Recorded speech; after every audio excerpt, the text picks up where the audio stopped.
Martinez. Blog Talk Radio. I'll take the night, I'll take the night, I'll take the night, I'll take the night, I'll take the night, I'll take the night, I'll take the night, I'll take the night.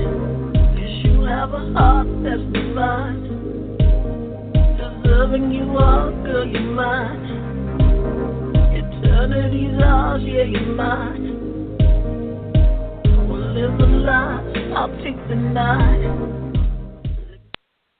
Welcome to Take the Night, and I'm your host, Boyd, with co-hosts D. Sean and Angelica Martinez. And the topic for tonight's show is the imagination, the power to recreate your future. So, yeah, I see D's in here. How you doing, D? Just fine. How you doing tonight, Boyd? I'm good. I am good. And there goes Angelica. She know how she show up like 60 seconds late every night. but she's on time. Yeah, I know. I'm just messing with her. Because on Friday, D, she was in the queue like right when the show started, and I was like, what? That's new. But yeah, she's not predictable, huh? Nah, that's cool. So yeah, we're gonna be talking about the imagination tonight and how we can use that. But before we do that, I spoke to D last night, and he wasn't with us on Friday, Angelica. And you know how when I brought up about how in terms of the heart, relating to certain archetypal templates and how they're played out in some of these movies, how some people tend to root for the more destructive character, not realizing that character basically will lead you into destructive. And yeah, it's destruction, but yeah, it seems all good because they're all vocal, but that character would lead you into destruction because they're not balanced. They don't know when not to act and when to take a more strategic route to getting what they want. And Dee brought up I forgot about this relation to that kind of situation, and I want Dee to bring that up for everyone listening tonight before we get into the current topic. So Dee, why don't you go ahead on and give that example you gave me that was tying to, that Black Panther, how you have the one guy and then the other guy, but everyone seems to be rooting for the one who was angry, not realizing that this has been shown to us in another story. So Deesh. Yes. In fact, it's a very old story.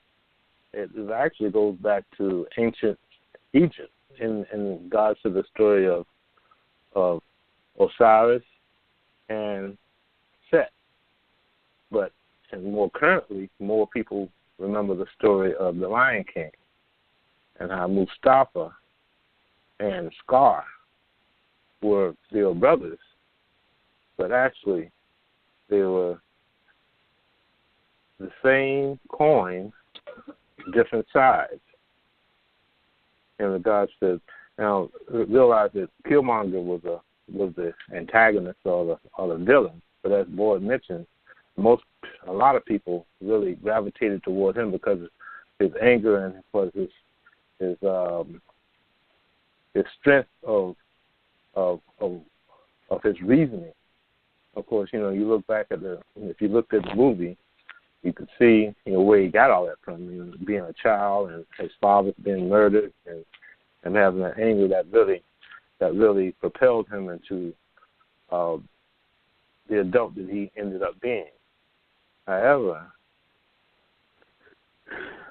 those two are actually the same person.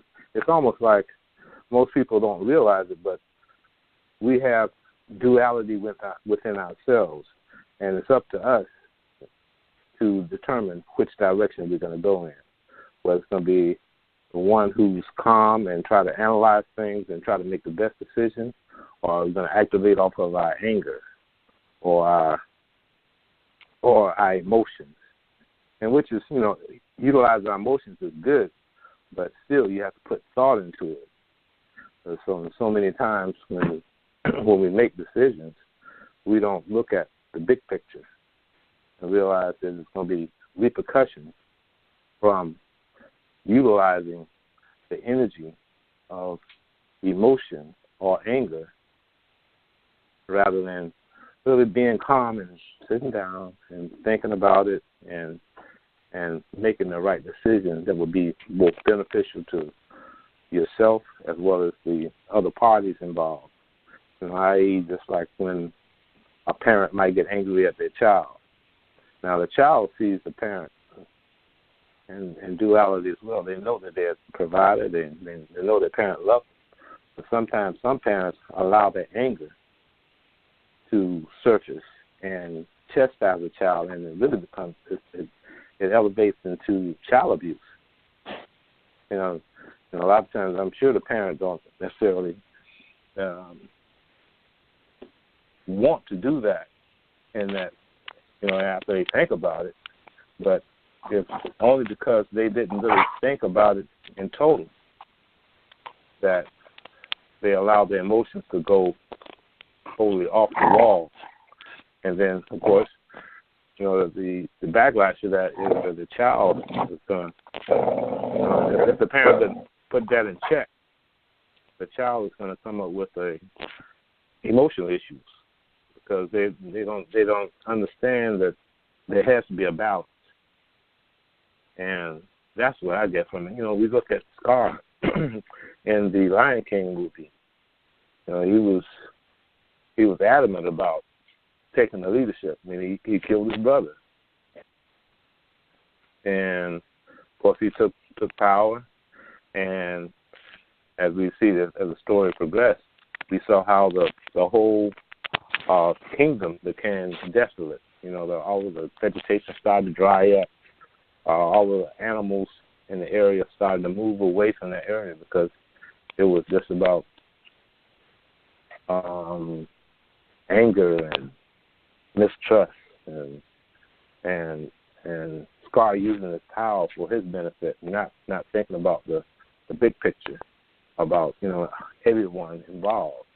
Yeah, go ahead. Which essentially is the same thing that everyone is seeing in this Black Panther movie when it comes to the one guy who, I don't know his name, T'Challa, I think is his name, and then the guy who Michael B. Jordan played. Okay, they're not brothers, but they come from the same bloodline. So did Scar and then his nephew. Right, and that Scar had that anger and that entitlement, and he knew the right way. But yet, when he took leadership, what happened? Everything dried up, like Dee said. And since a lot of people, I understand why they gravitate to that character because he seems like he's taking action, and he's fed up, and he's doing what a lot of people seem like they would like to do, but they really not about that life for real. But I understand where it's coming from. However, you have to realize also why he loses, why they always lose. And that just goes back to also just on a more spiritual sense, showing you which one's fit to rule. Like even in The Lion King, you saw that fighting was a necessity, but it wasn't like the only thing that they wanted to do. Scar was all about that, but Mustafa and his son, they weren't about that. They could do it though, and if they did it, they would do it well. But it's not the first thing that's on their mind all the time, because you have to be rounded enough to see things through. And even though they can fight, they still have the things of the heart, the compassion and all that. Again, is why you see Christ with his heart exposed. It's a heart chakra thing going on there. And I just wanted to bring that. I wanted Dee to touch on that because I wasn't even thinking about The Lion King until he brought it up. I was like, oh my goodness, that's the perfect example of, and everybody likes The Lion King, and they wanted the land to become green again and for the animals to flourish again, right? But when they watch this new movie, they're calling T'Challa some kind of sellout and stuff like that for the most part. because he has a more rounded way. He's thinking big picture, long term. When the other guy is like, right now I'm going to do all this, and I don't care how this is going to affect the world long term, putting all these weapons out there. And this is just showing you the difference of how certain spirits are acting and interacting in this realm. Yeah, it's a movie, but there's people who think this way. And if you're angry, you tend to gravitate to the angry people in these plays that play out. And yeah, I wanted Dee to bring that up before we transitioned into the imagination and the power to recreate your future. But yeah, thank you for sharing that, Dee, about the Lion King. Oh, my pleasure. Because it really ties into the topic, in regards to because if your imagination is not balanced, if you focus on things that or visualize things that detriment to other people, what goes around comes around. So it's so in other words, if you focus on things that's not balanced or have the totality in your vision, everything's going to be limited. But if you use your imagination to try to picture the big picture and see and feel all aspects of what you want to create in your mind, your chances of being successful is a lot more better. It's going to be a lot more efficient. Yeah, so it's everything ties in. And it's amazing how the various stories and some fairy tales that we grew up on has those esoteric or those hidden messages. But of course, as children, we wasn't taught it. But if we look back on them, we can see a lot clearer what the message is. And I want to be clear. I'm not saying that you're supposed to forget about the things that have caused one to feel a certain way. What I'm saying is, if you are what you eat, you are what you think. Think and Grow Rich, right? Get that book. The Secret or whatever book you find that's talking about how to manifest and change your future from a place of what you hold inside of yourself, meaning your mind, your energy vortex. You'll realize that means everything. That doesn't mean you want good things to happen for you in your life, but yet you also are holding this duality where at the same time you want some destruction for somebody else across from you. It makes no sense because you get what you put out. So though you're trying to say, I want good things to happen to me, but I want destruction for that person over there, you're going to end up manifesting destruction for yourself because you're visualizing destruction for somebody else. And the realm doesn't know, give that to that person, give that to this person specific. What it knows is what you focus on, you want more of. So as you get more into understanding the realm we live in and how it functions, you should, if you're just, on the line of just being a person that wishes good things for people around you, you should realize how the fact that you don't is causing bad things to happen to you if you're sitting around wishing bad things upon other people, because you get what you put out. You get what you put out. And that's very simple, and it means what it says. It's that simple. There is no but when it comes to energy. You get what you put out. So you have to really understand that, and for yourself, begin to be a person that gets in the habit of just visualizing or seeing better outcomes for those around you and not focusing on the people that tend to cause you to get into a vibration where you're thinking of revenge and things of a of a nature of confrontation. You see, out of sight, out of mind is a phrase for a reason, because as long as that person is out of your sight, they're out of your mind. And if they're out of your mind, that means you're not going to be manifesting things that relate to them anymore. So, what the thing is, the problem is a lot of times people tend to focus on the people they don't like all the time. So you continue to manifest those interactions that keep causing that divide. Change your focus. But, right. Yeah, and that also ties into relationships. That's not what our topic is, but that's so. I know we were from the listeners posted a subject that we were going to touch on that you thought about if we didn't have a subject we were going to talk about in regards to relationships and dealing with people who they had a relationship with and they want to get it out of their system, and that goes hand in hand with that as well. Because if you continue to focus on it, even though they're physically out of your world, and when you see them again, it rekindles that thought or that feeling. But you got to realize that feeling that you got from just seeing that person, you got to look at the broader, that person who you had that attraction to, the totality of a relationship. So it's best to just separate yourself mentally and spiritually, and not even, when you see that person, it's like they're not there. I'm sure. You know what? You made me think about out of sight, out of mind, and how you can flip that expression around and out of mind, out of sight.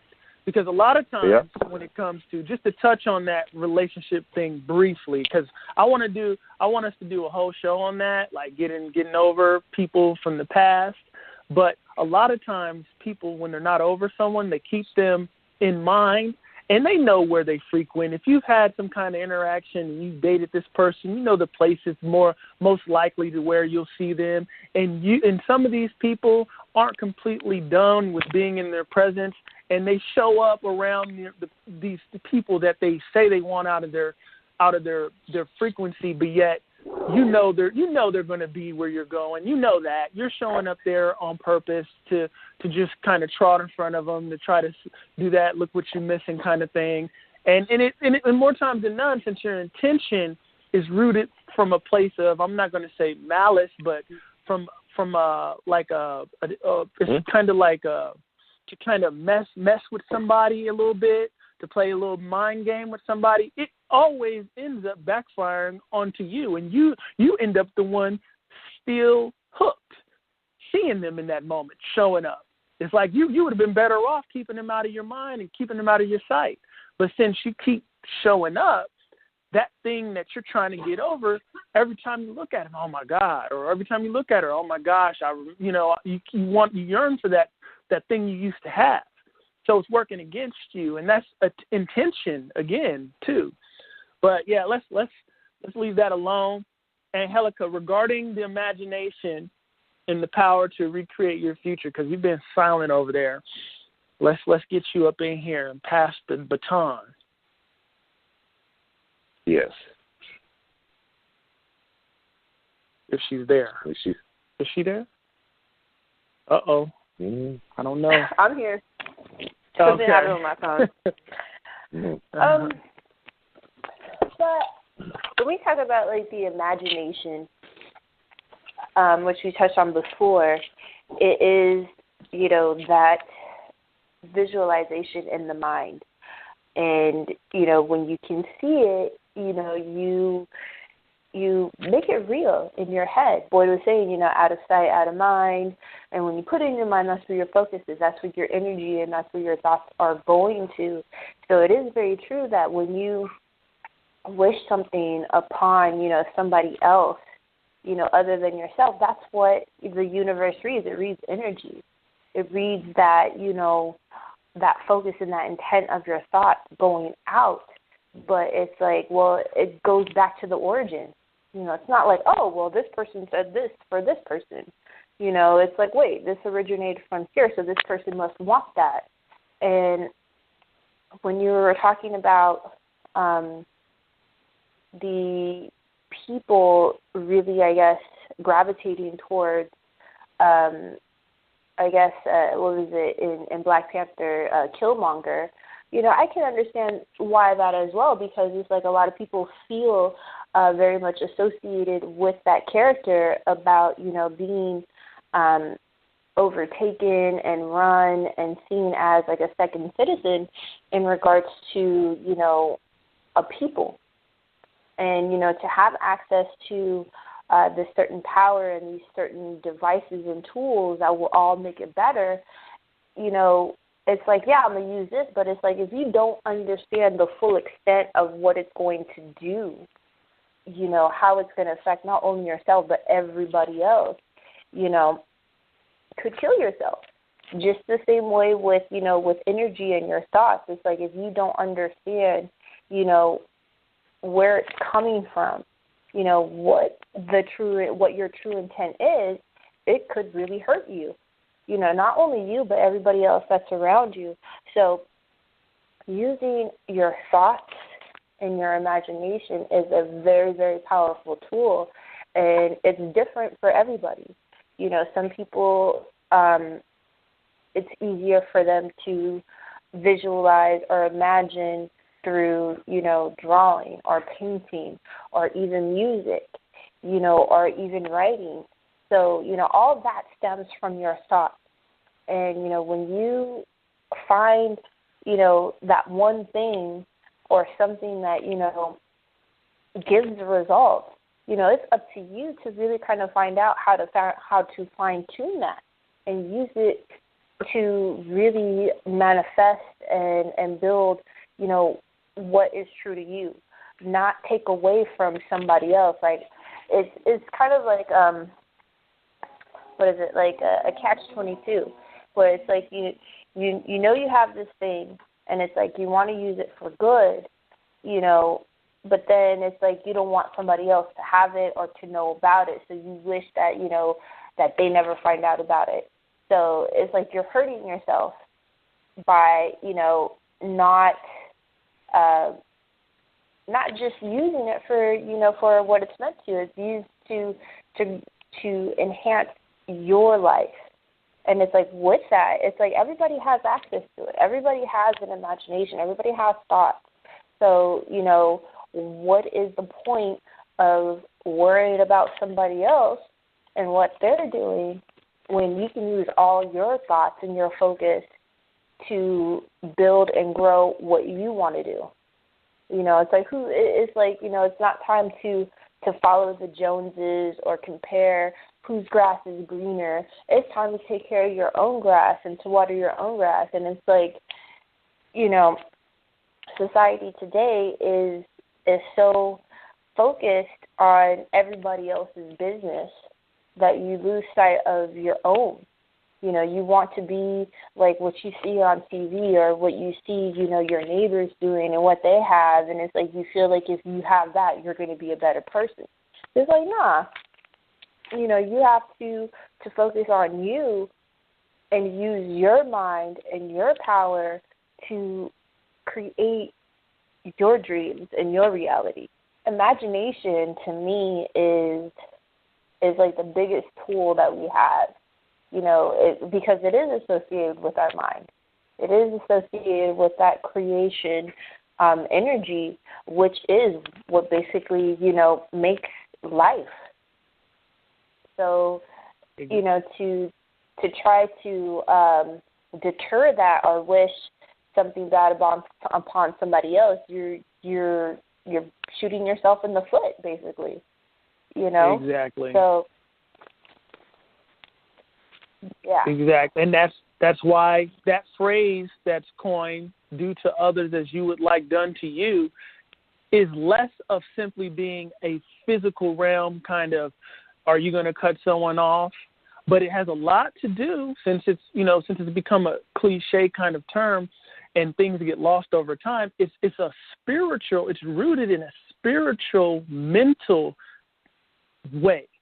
Do as to others as you'd like done to you. Like, because you're doing something to somebody by thinking about them. And this is the thing that's not held in the forefront of our minds today, because we've fallen so far from things of a spiritual concept nature to where your thoughts are carelessly held and thrown around today.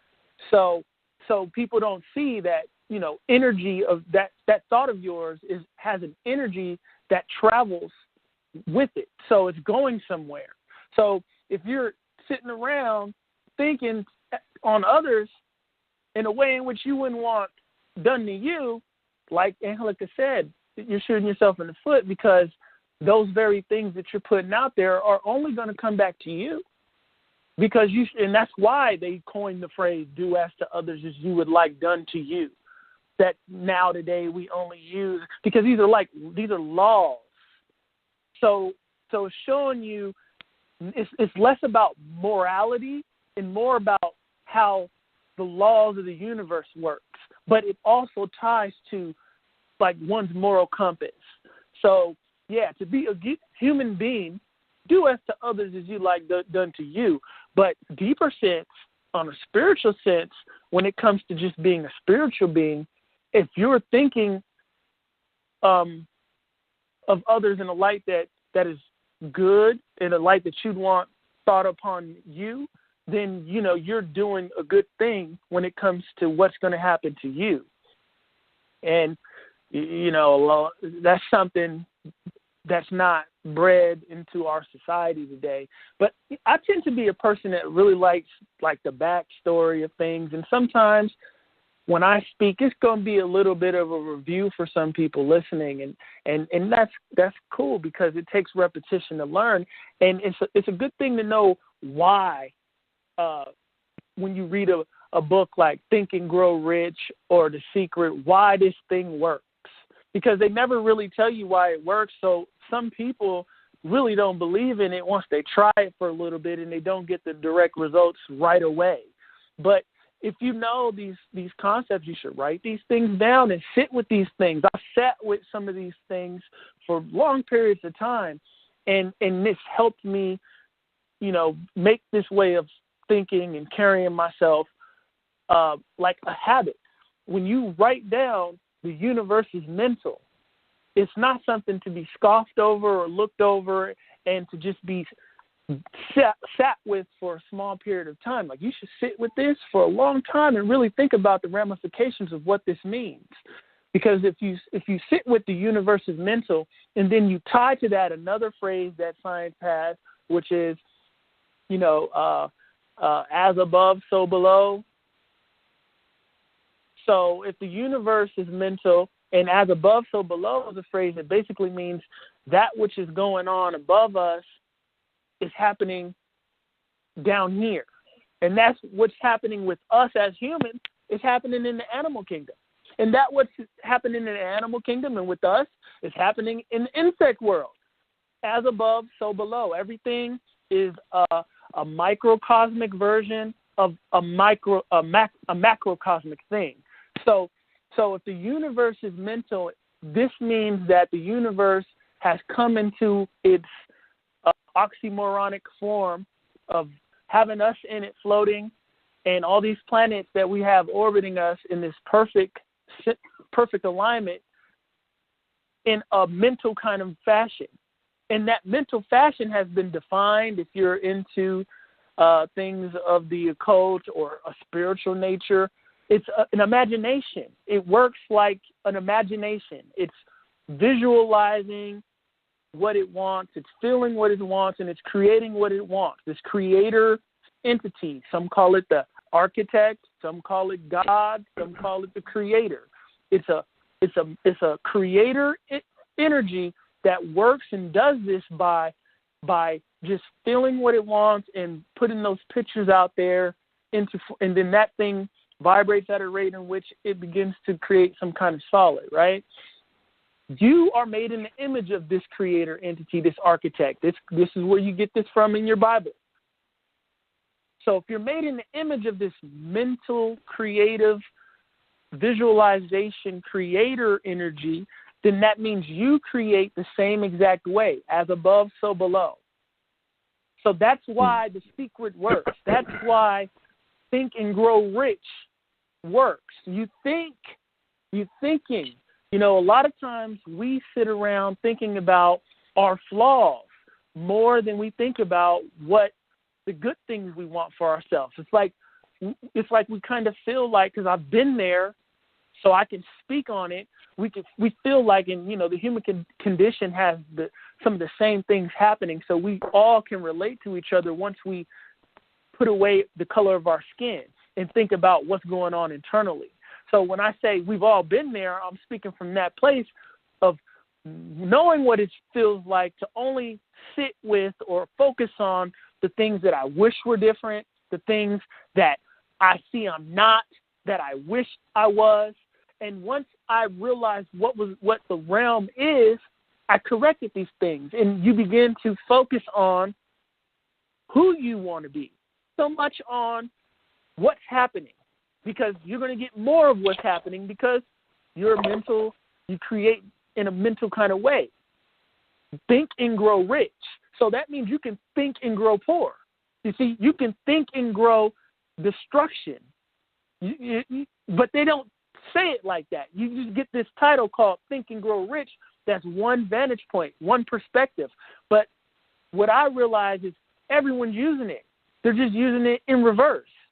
If you read a book like this, it'll tell you to focus on, sit with, feel these good things, and you will manifest more things that make you want to feel good, and you create this momentum to where you get into this pocket where you make things happen. This can happen in reverse, and this is what needs to be said, that this happens in reverse in 99.9% of the time. This is what the majority of us are doing.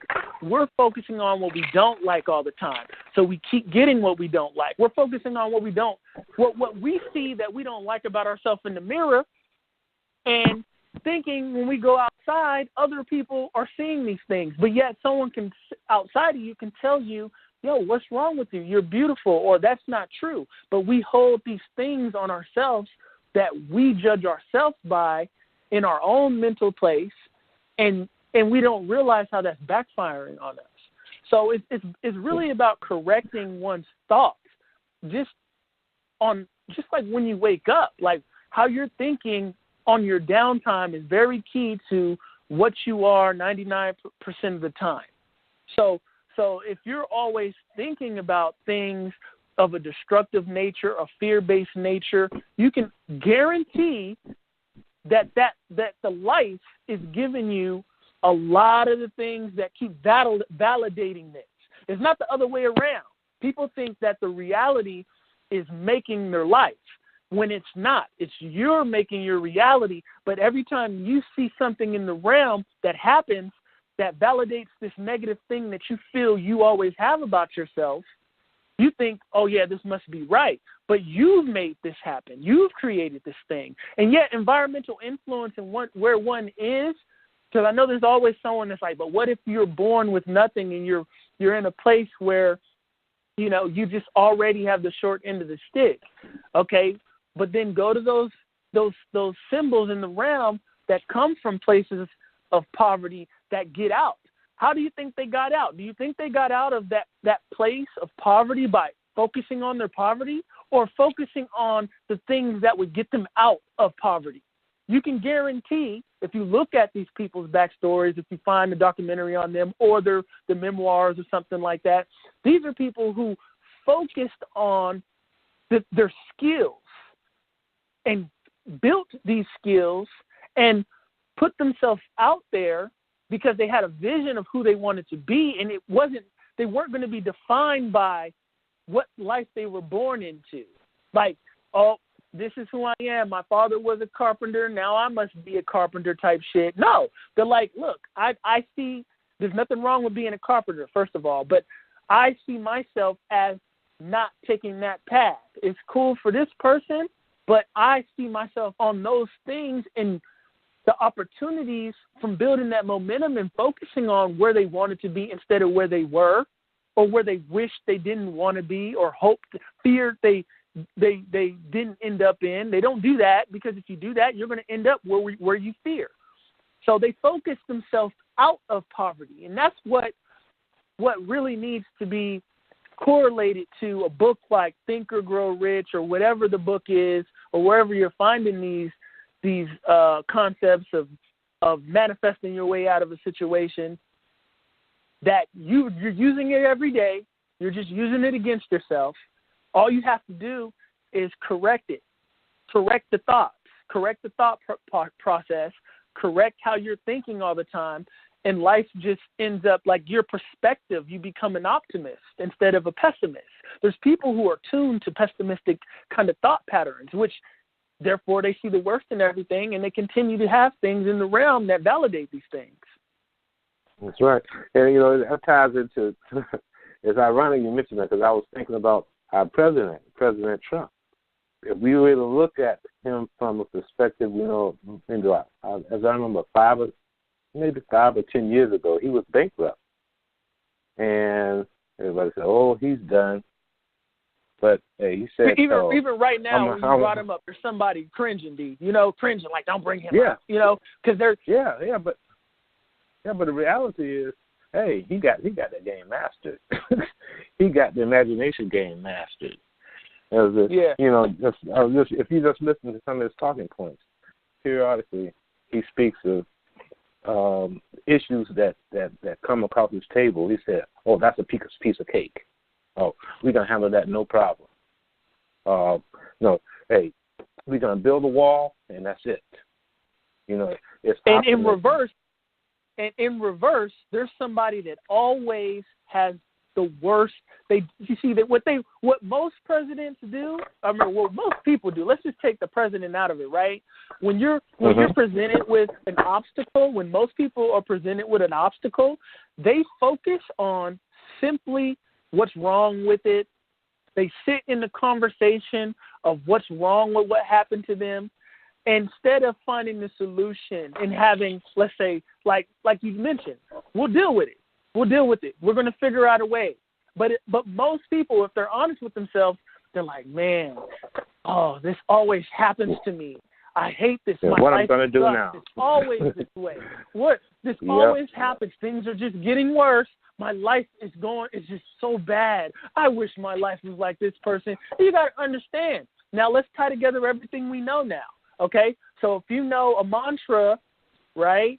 And if you know a mantra is something that's just said over and over again to impress the subconscious mind, which basically talks to your soul, which is the magic, the manifester, the soul that you're trying to contact and talk to all the time with all this repetition. You're saying, oh, my life sucks. And remember, this thing is outside of negative and positive and duality and bad and good. It's whole. The soul is complete.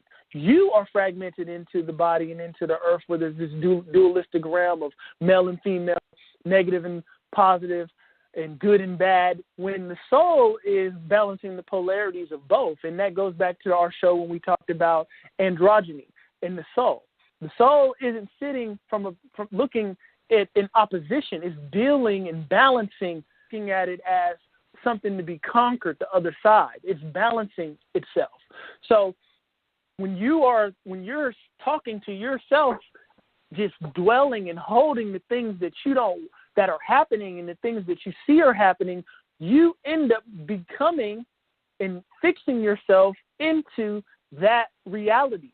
Because one thing they're trying to tell you in books like The Secret is people are time traveling all the time. And this is probably going to go over people's heads, but if this is a multidimensional reality and you exist on multiple timelines, and they're telling you that if you focus your thoughts and your energy, you're gonna end up in a situation where you're receiving the things that continue to bring joy to you. That's because you're time jumping, and you're getting into another one of your timelines, because you'll see in some of these books they say you exist in a realm where you have everything you desire. You exist in a realm where you don't.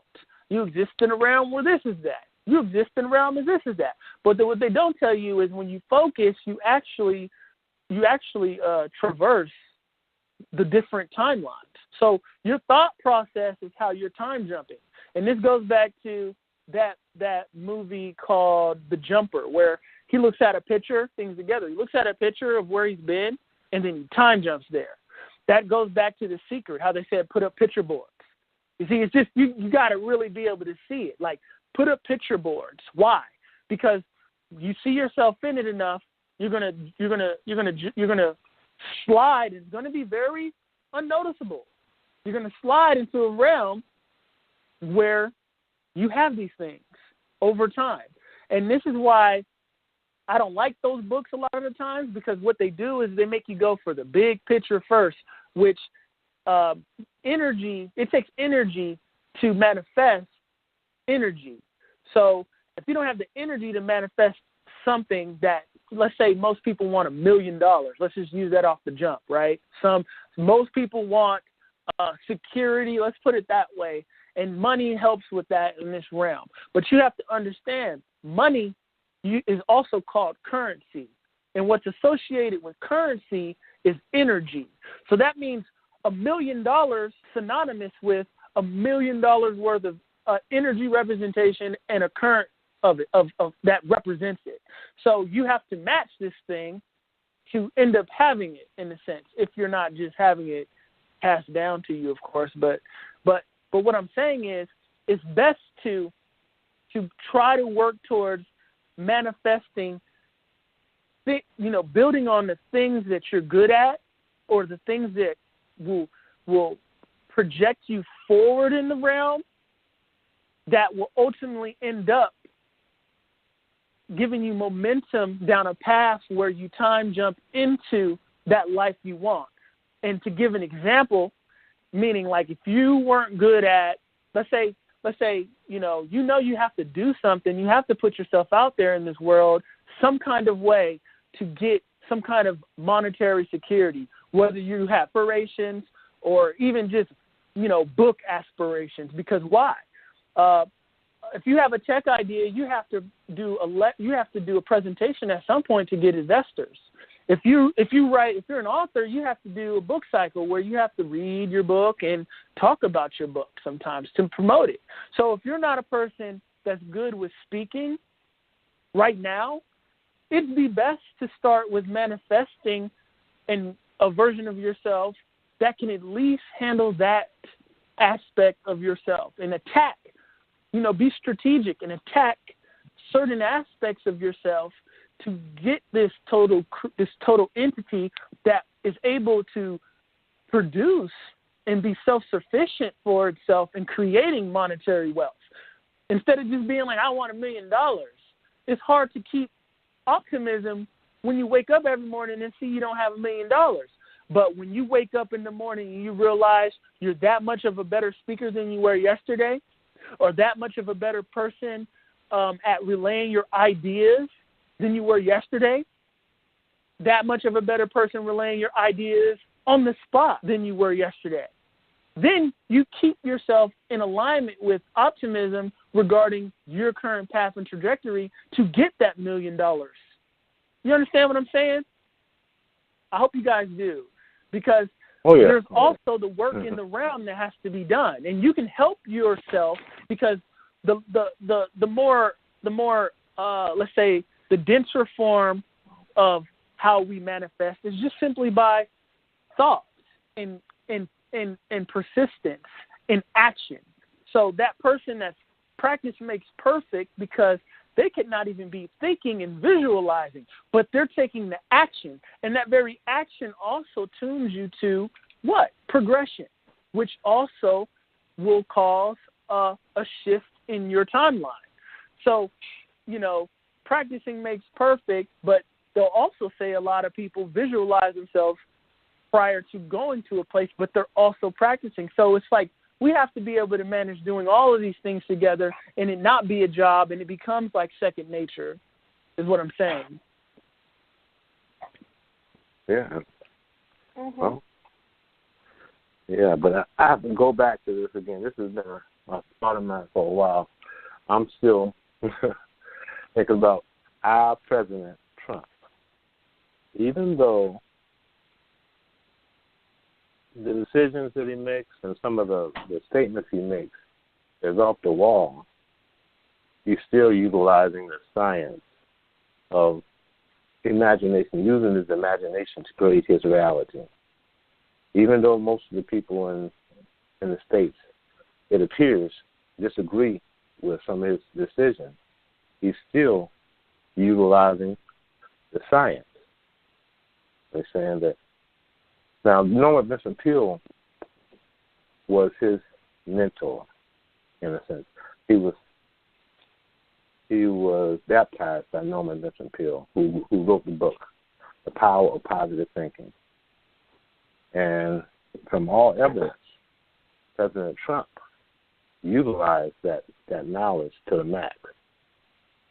And I only see it now. I don't agree with everything what he does or what he says, but I have to look at it for what it is. And I think that one of the reasons why, you look at the antagonist in the movie Black Panther as being the hero is because of the energy that's been put out across the United States in regards to, people, the government not necessarily being open arms toward immigrants, toward people of color, period, toward little people. He seems like he's just concerned about the big people. But that's his plan, but actually he's using that. So I'm only saying that if we don't want the result that's being projected, it's just like we started off with a conversation. Don't focus on that. Focus on what you want out of your world first, and collectively, we think on positive for the benefit all people in the United States and the world. That will come to fruition. Exactly. So otherwise, if we just complain and say, we just got to be negative, saying that we just need somebody that's going in and kill, somebody that's want to fight. No, it's all about the mind. If we use our minds properly, use our imagination to create our world will change. But unfortunately, most people are sheeple. They basically follow the energy that's in their face, what everybody else is talking about, instead of utilizing their own individual energy to push forward in a positive sense, so that their children and themselves can manifest what they want, and which everyone would really want to manifest a happy life. They'll have ample amount of food, have an ample amount of, if they want vehicles, they want to send their children to college. We've got to visualize that and see the world working together so that there's no destruction of nature, of other people, of this. It's all a science. So we have to realize it. Mm-hmm. Now, regarding Trump, when you bring him up, because I know when this hits YouTube, if people see it, you're going to get it for bringing him up, simply because a lot of times people tend to be, they're stuck in regards to, everything he says gives you you're validated in how you feel about him. That's true. You have all right to feel that way.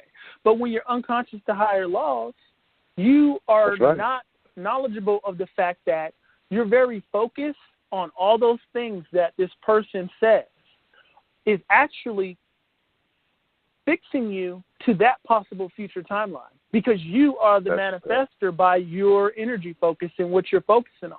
So the joke is really on you. And I knew that's what you were talking about. I just wanted to explain that shit this way, that the joke is on you because you can't change your focus.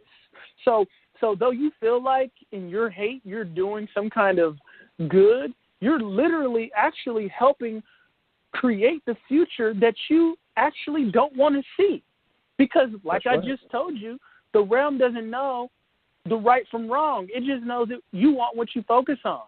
So if you keep focusing on such thing that you would hate to happen so much that you're going to talk about it all day, let it ruin your damn afternoon, bring it up to your friends, you're going to pass the virus around. And then what happens is you create a collective mind. And a collective mind is more powerful than one. And this is why if you're knowledgeable of team sports, they say if we can all get on the same page, we're talking about mental, believe the same things, that we can do this. You create a mental collective shift into the timeline where you win as a team. And that physical thing is a result of you all being mentally on the same page. You all time jump into a timeline where you guys are all the best versions of yourselves. This is why few teams repeat, because they only had it in them once. That success made their mind go to women, branding, and the nightlife after, the fame they got after. So they no longer can hold their mind on winning. Therefore, not too many teams are able to repeat. And this is why certain athletes are able to be more efficient than others, because they can hold their mind on said thing that they want for themselves. And you can see, why do you think some people could be on that basketball court or that football field or wherever with all that pressure, all those people, and not be able to focus? But yet those athletes that are doing this, you're watching them screaming and hollering, stuff that would really throw most people off. But yet they're still able to make their shots or make their passes or catch their balls and do what they need to do. What is that showing you? It's showing you a high level of focus. It's a superior level of focus. It's actually like superhero type shit. And since athletes in the realm have been, through programming, have been, you always, since the realm promotes intellect, and they've done a good job through teen movies showing you that an athlete has like little inferior intellect. He's not good at school. He's not thinking about things of higher knowledge. You, the judgmental person that's riding that wave and taking that shit as reality, you're missing the thing you can learn about an athlete, and goes back to Trump. The thing you can learn in something that you don't necessarily completely like, right? That's right. You can always learn something in it. And what you're missing from the athlete is the athlete can focus in basically hostile environments. So can the soldier. You understand? So can the soldier. The soldier is focusing to stay alive in hostile environments. So thing that needs to be grasped here is when it comes to your life, you should have, and I was once an athlete, and I've learned, and I'm saying this because I've come to terms with this, to translate that focus I once had on the football field to how I see myself, who I want to be. And I'm not going to take it from that person that gives me a bad look.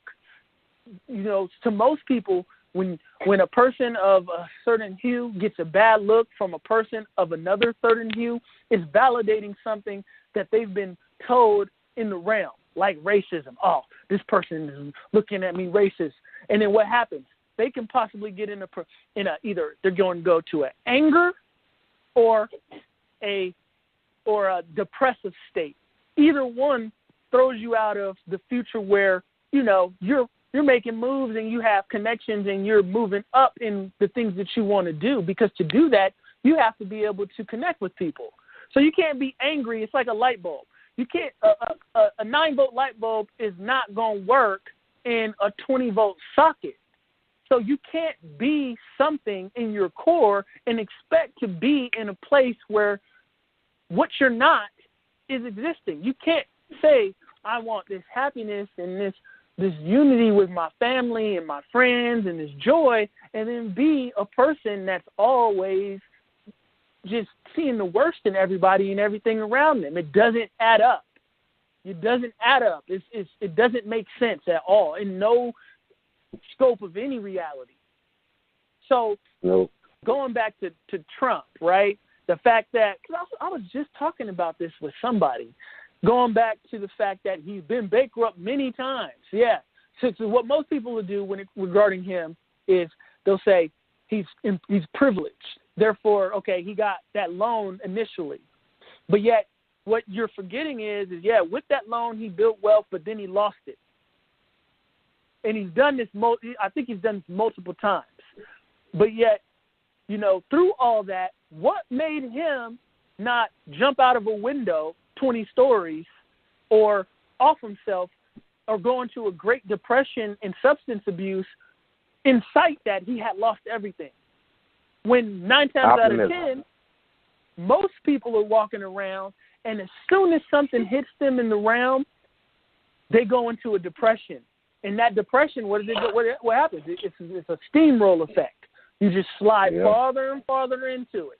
So it's that optimism. It's knowledge of how the realm works. That's why they say fake it till you make it. Though it's as an algorithm, I wouldn't use it because some people can get stuck on the faking it. But it's feel it till you make it. Feel it till you make it. Right. Feel it. See it till you make it is a more accurate algorithm. Like if I were to tell my kid when I have kids in the future, I wouldn't say fake it because they could get stuck faking it, taking things at face value. I would say feel it, see it, know it till you make it. Because what happens is you be it.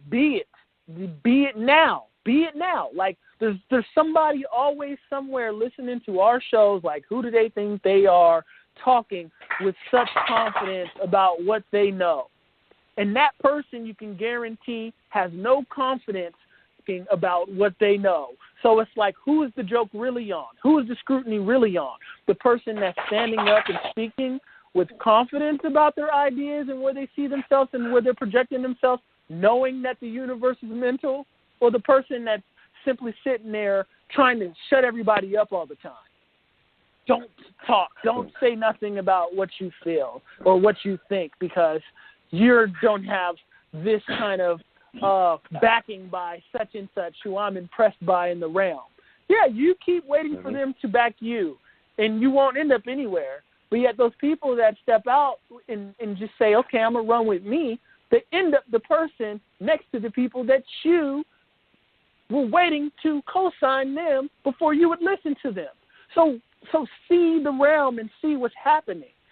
That it's about where one sees themselves, not where Joe, you, or Jane, her, or over there, what you think about that person and what they're doing.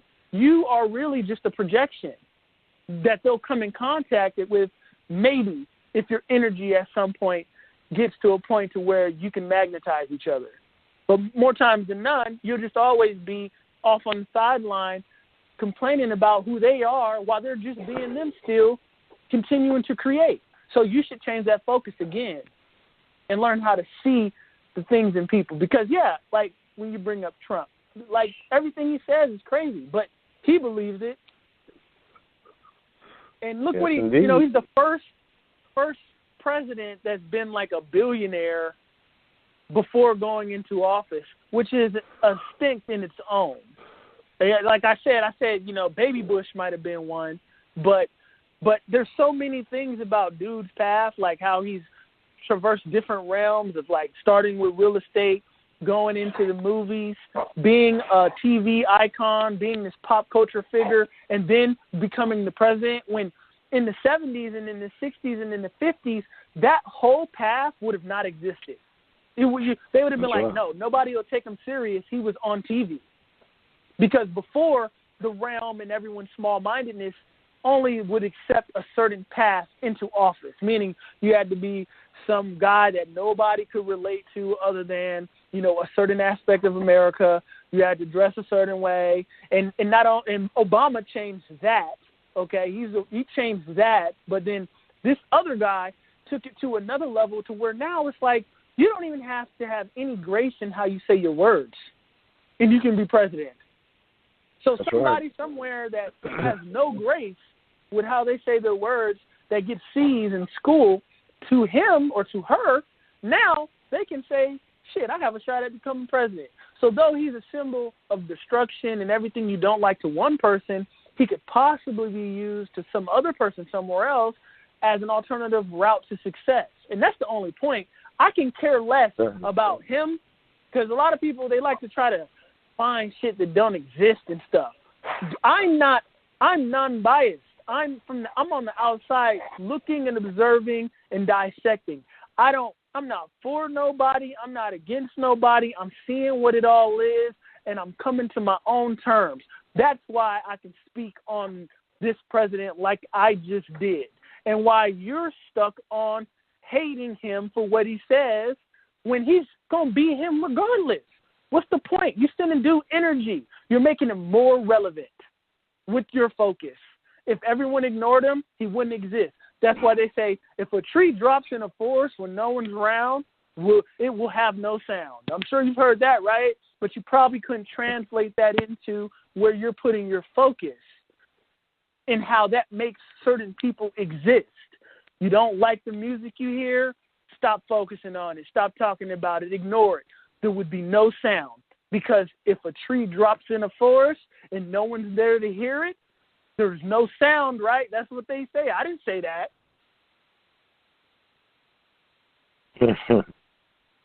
Yeah. Yes, indeed. You know, I look at. I'm just looking at this. We're in the age of Aquarius, correct? And we say now the age of Aquarius is.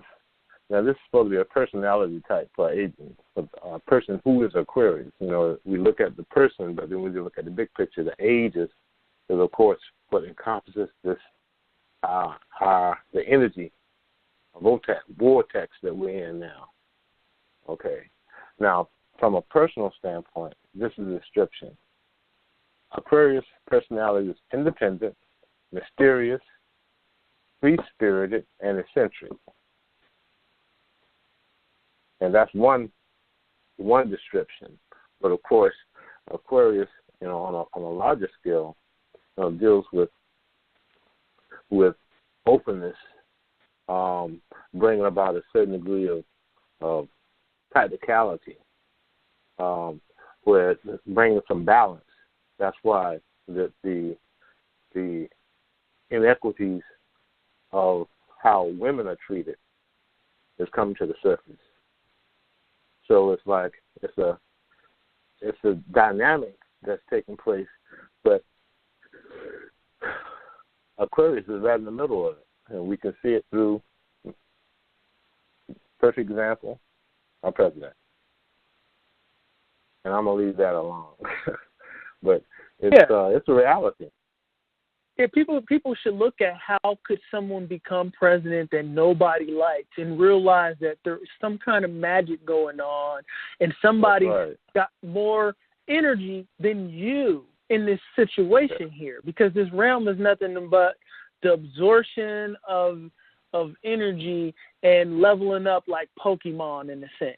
But some people are doing it from the perspective of a warmonger type of like a what's the opposite of like a good white witch, but the male, they're called what are they called again? I said this on the last show. Warlock. Someone's a warlock, so they're taking up all the energy, right, that they get from whatever they put out, and then they're putting out more destruction, because with their influence, they know that, you know, they might not even be conscious of it, but in their consciousness, let's say they could be a baby spirit to where they don't know the power of their actions. They're just basically looking at the world from a self-interest perspective. So as they rise in the realm, they don't become more conscious of their influence and continue to do things that they have all right to do in their own self-destruction, but they're not realizing that there's somebody somewhere that's going to imitate them. So that's where we get this thing where some people just tend to be that thing that we call role models. And I would say, you know, to even put that pressure on someone to be a role model is not even right, because everyone should be their own role models, really. Or, you know, they should be in your family is probably the safest way if you could find one. But just use people as symbols and pick and choose what you want, because a role model today tends to be just someone really just imitating somebody, which is bad. But in terms of certain people, like this person we were talking about now, dude is manifested his reality. He sits in a gold toilet. You know, and I'm not saying that means anything. What I'm saying is he wanted to. And he does. So he manifested it. So what are you manifesting? He saw himself doing question. Yeah, exactly. What are you manifesting? You're manifesting more things that you're manifesting more tweets, more sound bites from him to make you angry, because that's what you focus on. You say you want more of it with your focus. Therefore, you keep getting it. More reasons to say it, and you're stuck in this loop. Like when they say, when someone, like in the myth of hell, right? They say you're down there in a repeat daily, living out the most painful thing that's from your consciousness, because that's what this is all a metaphysical, spiritual kind of story that's to be dissected here. Reliving the same pain over and over again in hell. This thing happens on earth with people's focus. You keep focusing on your pain, so you relive it all the time. And that's why heaven and hell is on earth, and people make their heaven and hell on earth. So are you reliving things that are going to cause you to hate your existence on earth by your own focus and by your own perception of yourself? Or are you somebody that's choosing to change that and try a new way? Like, how many years have you done it this way? Is it working? Because what other people do say to try to discredit how one can manifest with their thoughts is they say, they're not saying this, but this is what happens. They value certain things out of life, and if the person speaking on the things that they value isn't projecting or showing off the things that they value out of life, they say, well, hey, it must not be working. I value cars. I value money. I value women. These people speaking about it don't have those. It must not be working. But instead, you haven't realized that, what about, happiness and the ability to generate in a supply and demand world, and if you take, in a world where it's all about supply and demand, wouldn't you rather have the means, the individual means and capacity, skill, creativity, ideas, intellect, and spirituality to maintain optimism in this world, continue to believe in yourself, your ideas, and then have the skill to articulate it out into the realm, into a physical form? Or just sit around hoping and wishing you fall into $1 million to just blow that shit because you didn't have the means to maintain it. That $1 million, you buy all that shit, you're not familiar with investing, you're not familiar with the idea that it's going to be taxed, you're not familiar with the idea that when you get that big house, you now have an electric bill, when you get all those cars, you now have a whole bunch of cars, and you don't have any kind of income or stream that's replenishing that $1 million that you're blowing every day, because you didn't focus on manifesting the means to continue to generate. So what I'm saying is it's smarter to manifest the individual means to create what's going to give you everything you desire out of life than just hoping and wishing upon it to be thrown in your lap. Because if you get it, what are the odds that you keep it? Because science tells you that two things can't exist in the same space if they're not vibrating at the same rate. One of them got to go. So this is why when people win the lottery, more times than none, they end up back where they started. It's that they weren't prepared. Scientific. Exactly. They didn't have none of the means to maintain it. So that's what happens. Oh, my goodness. A big, giant kind of mosquito just flew up in here.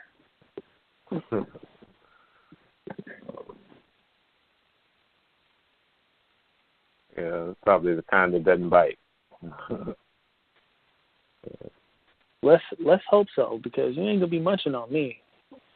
Yeah, the imagination. It's amazing.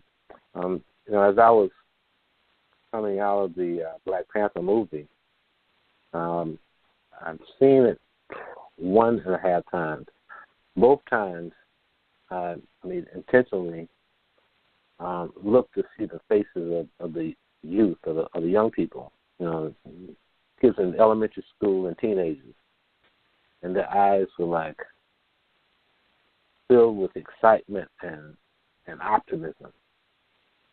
And that really tied into my whole thought about how imagination can create a person's reality. Some of those people who saw it, if they had a decent support system, a parent that gives them positive input, or try to see the benefits of things that the child would excel in. I could see those children really going far due to the excitement. And it's a fictional movie. But however, thing that exists, from cars to the internet to computers, all of it was imaginary initially. So it's and that's one thing I think most people don't have a grip on. They think that things just happen. There's an idea. So what is an idea? It was imagination. Yeah, everything. First. They use the imagination.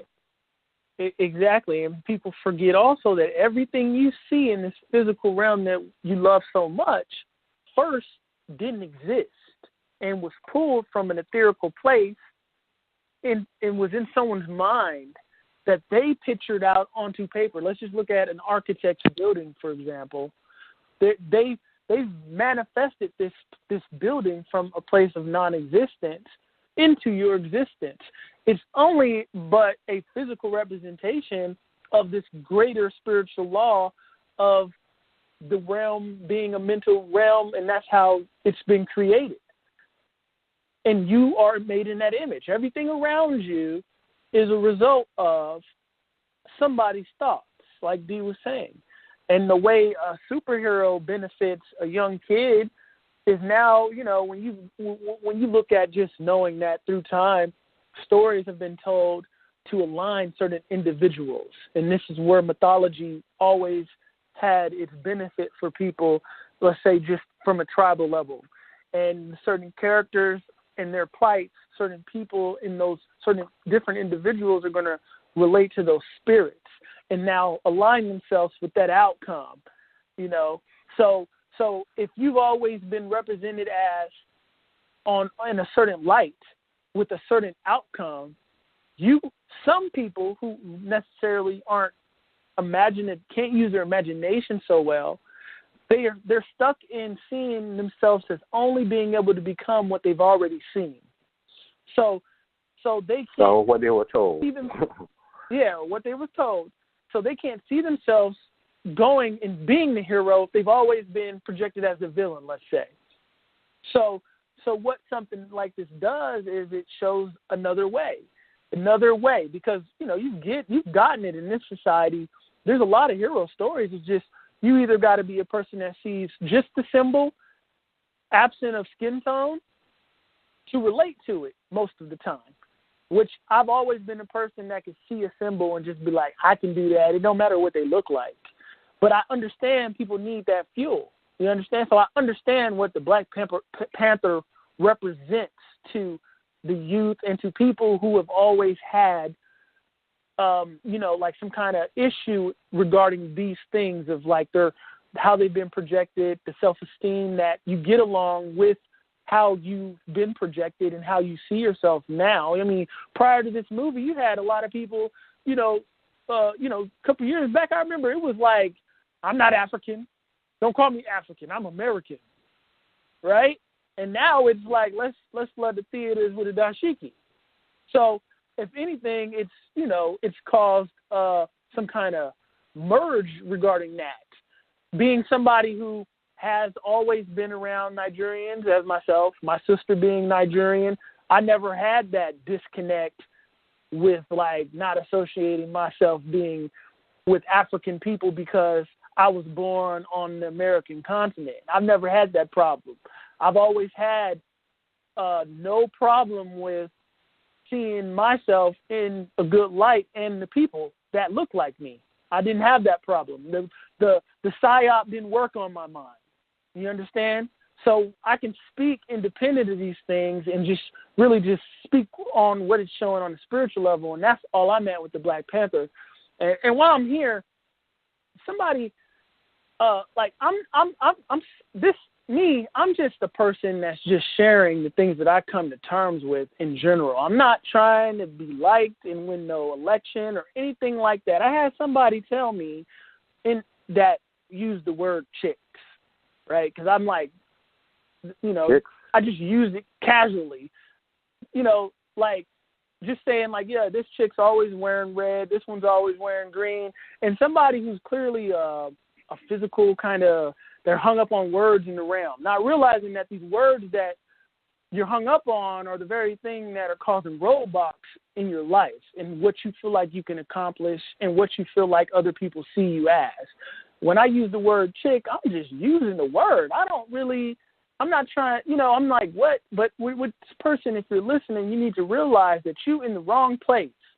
If you come in and you're going to comment, you're wasting your time, because I'm not going to change how I speak when I mean no malice in it to suit your physical needs from your own kind of baggage, maybe with the term, your own hiccups from your traumas. I'm not here to do that.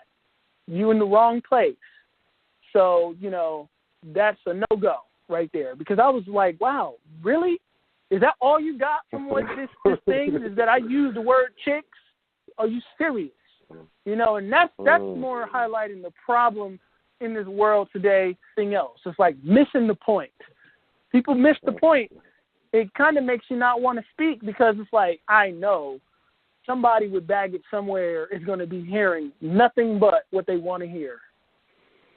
Missing the point, missing the spirit, missing the intention, missing the spirit. Since we're so numb to our own hearts, you can't even see the hearts and the spirit of the people around you unless you already like them, and you're not really judging their spirit. You're just judging their stature or what they represent to you, which is nothing but like a vanity-based kind of thing anyway. Like the intent is that's what matters. You know what I mean? The intent is all. Yeah, it's like you worried about me saying the word chick. Not even like a profanity, right? And it's like, look, you go somewhere with that. You and your proper English, that shows me somebody who's very, like, calculated, trying to be liked, saying these terms all the time just so they make sure they fit some kind of cultivated image of themselves. Look, man, this is off the cusp. You understand? Okay. So, throw the baby out with the bathwater. Yeah. But I wanted to, before we would take any other questions, there was a person on our YouTube channel that posed a few questions that are independent from, well, actually, yeah, let me do this now, because I know if we open the lines, it'll go into the after hour. So let me ask, what I'm going to do from this moment forward is, if a question comes from another space, another platform, I'll pose the question to Angelica and Dee, and we'll discuss it for a little bit on the show. This person named Organ Ducks Rule regarding energy on one of our videos on YouTube, and it said, could it be energy related why some men are way more successful with women than other guys? He says maybe guys who are good with women have good energy coming from their chakras. And I want Angelica to take the lead on that, since she's a woman. She why not ask the woman? Angelica?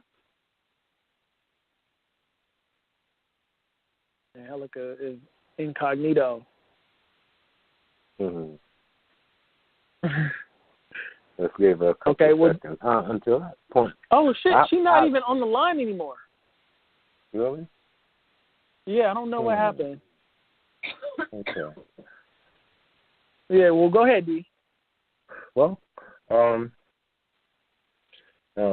the question posed is a person's energy, their chakras, are more advanced that allow them to be more attractive to women. I don't think that's, in a sense it is true, but it's not necessarily your chakras. I think it's really your confidence level, you know, because as I remember when I was dating, I saw a point where I would be considered, before I really knew how the dating game was constructed. I thought that being nice, you know, I was always I'm still a gentleman, but I was the ultimate gentleman. That's how I was raised, and I quickly learned when I got to college that, hey, the ladies who see you as a gentleman, they just want to see you as a friend.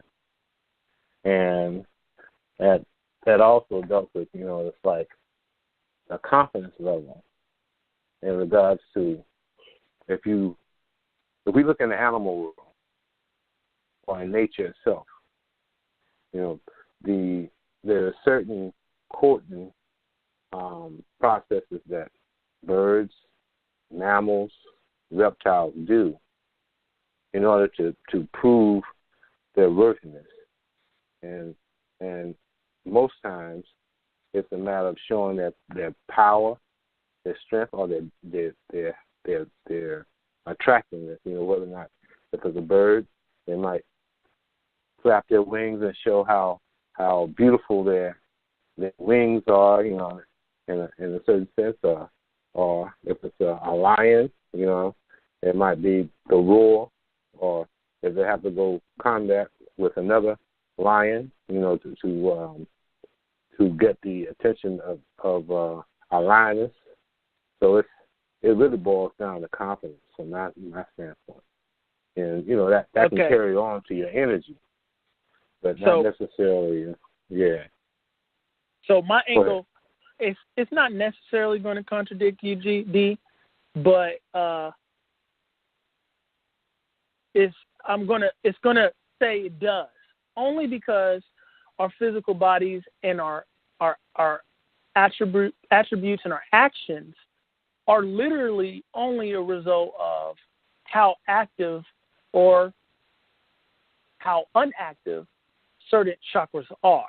And this is why each chakra has a description. Now, when it comes to animals, right, D, you're right.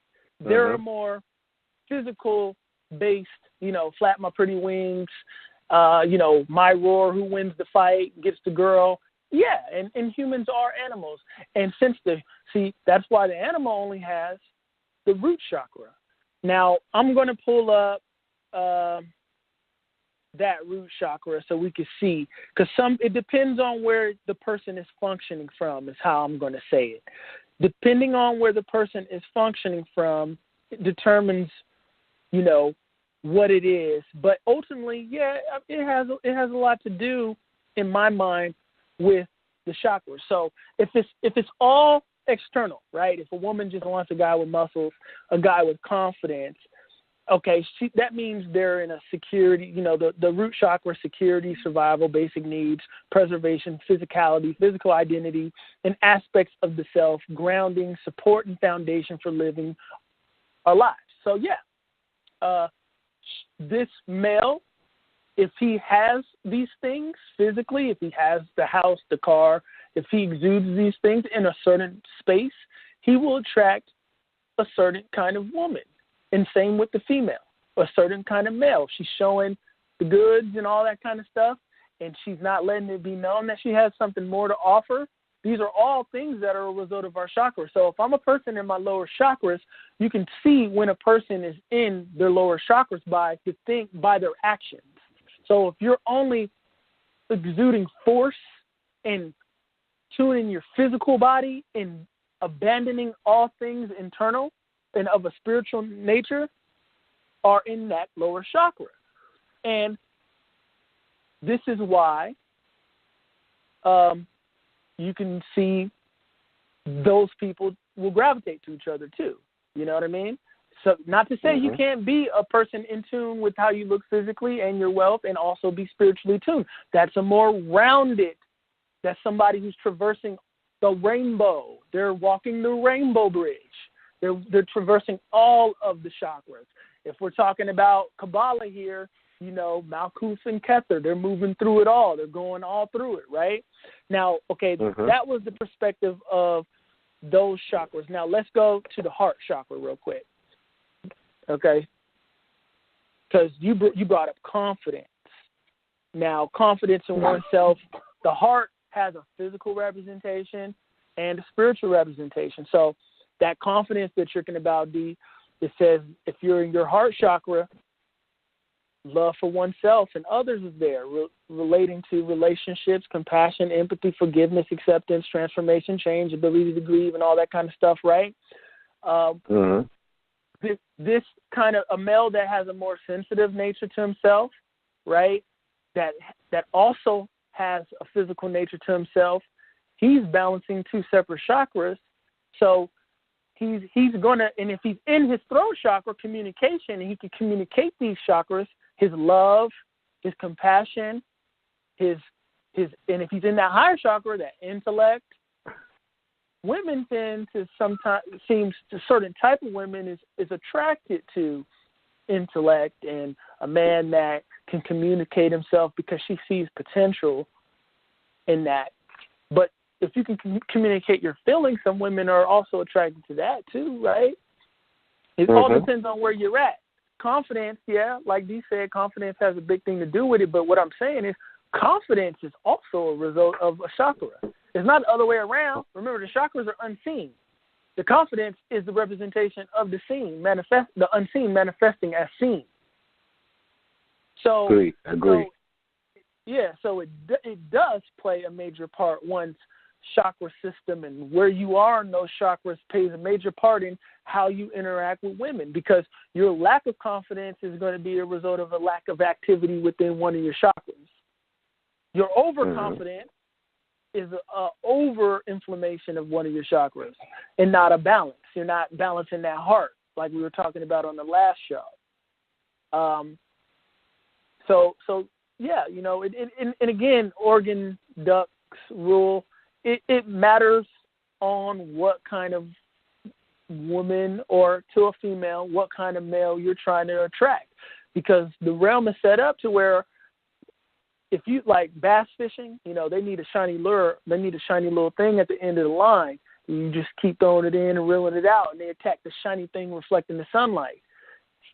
You, in this realm, this has been set up to where certain energies that have amassed shiny things, they'll have all the luck in the world with the opposite sex, or if they've amassed, you know, an exterior, or were blessed with good looks or something like that, or a nice shape, they won't have a problem manifesting the other sex and having success with it. But it's like, what do you want from these interactions is where it goes to. Do you want it to be deeper than that, or do you only want it to be a surface thing? So, you know, that's, and you're in here now, Angelica. So that's what I'm talking about, in the sense to where it does matter about where your chakras are. And I don't know if you missed it, Angelica. I brought up the question from Organ Ducks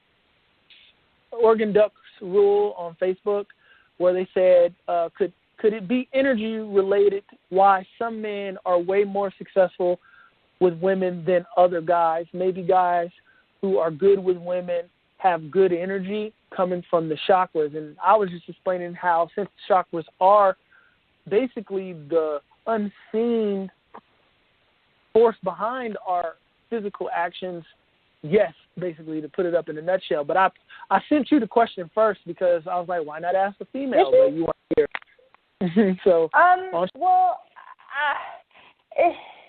it's kind of hard to say because, like, in my logic, you know, it's a correlation of, you know, all the things that you mentioned, you know, the physical person, because it's like when a person, you know, is physically attractive, it's like they know that from a young age.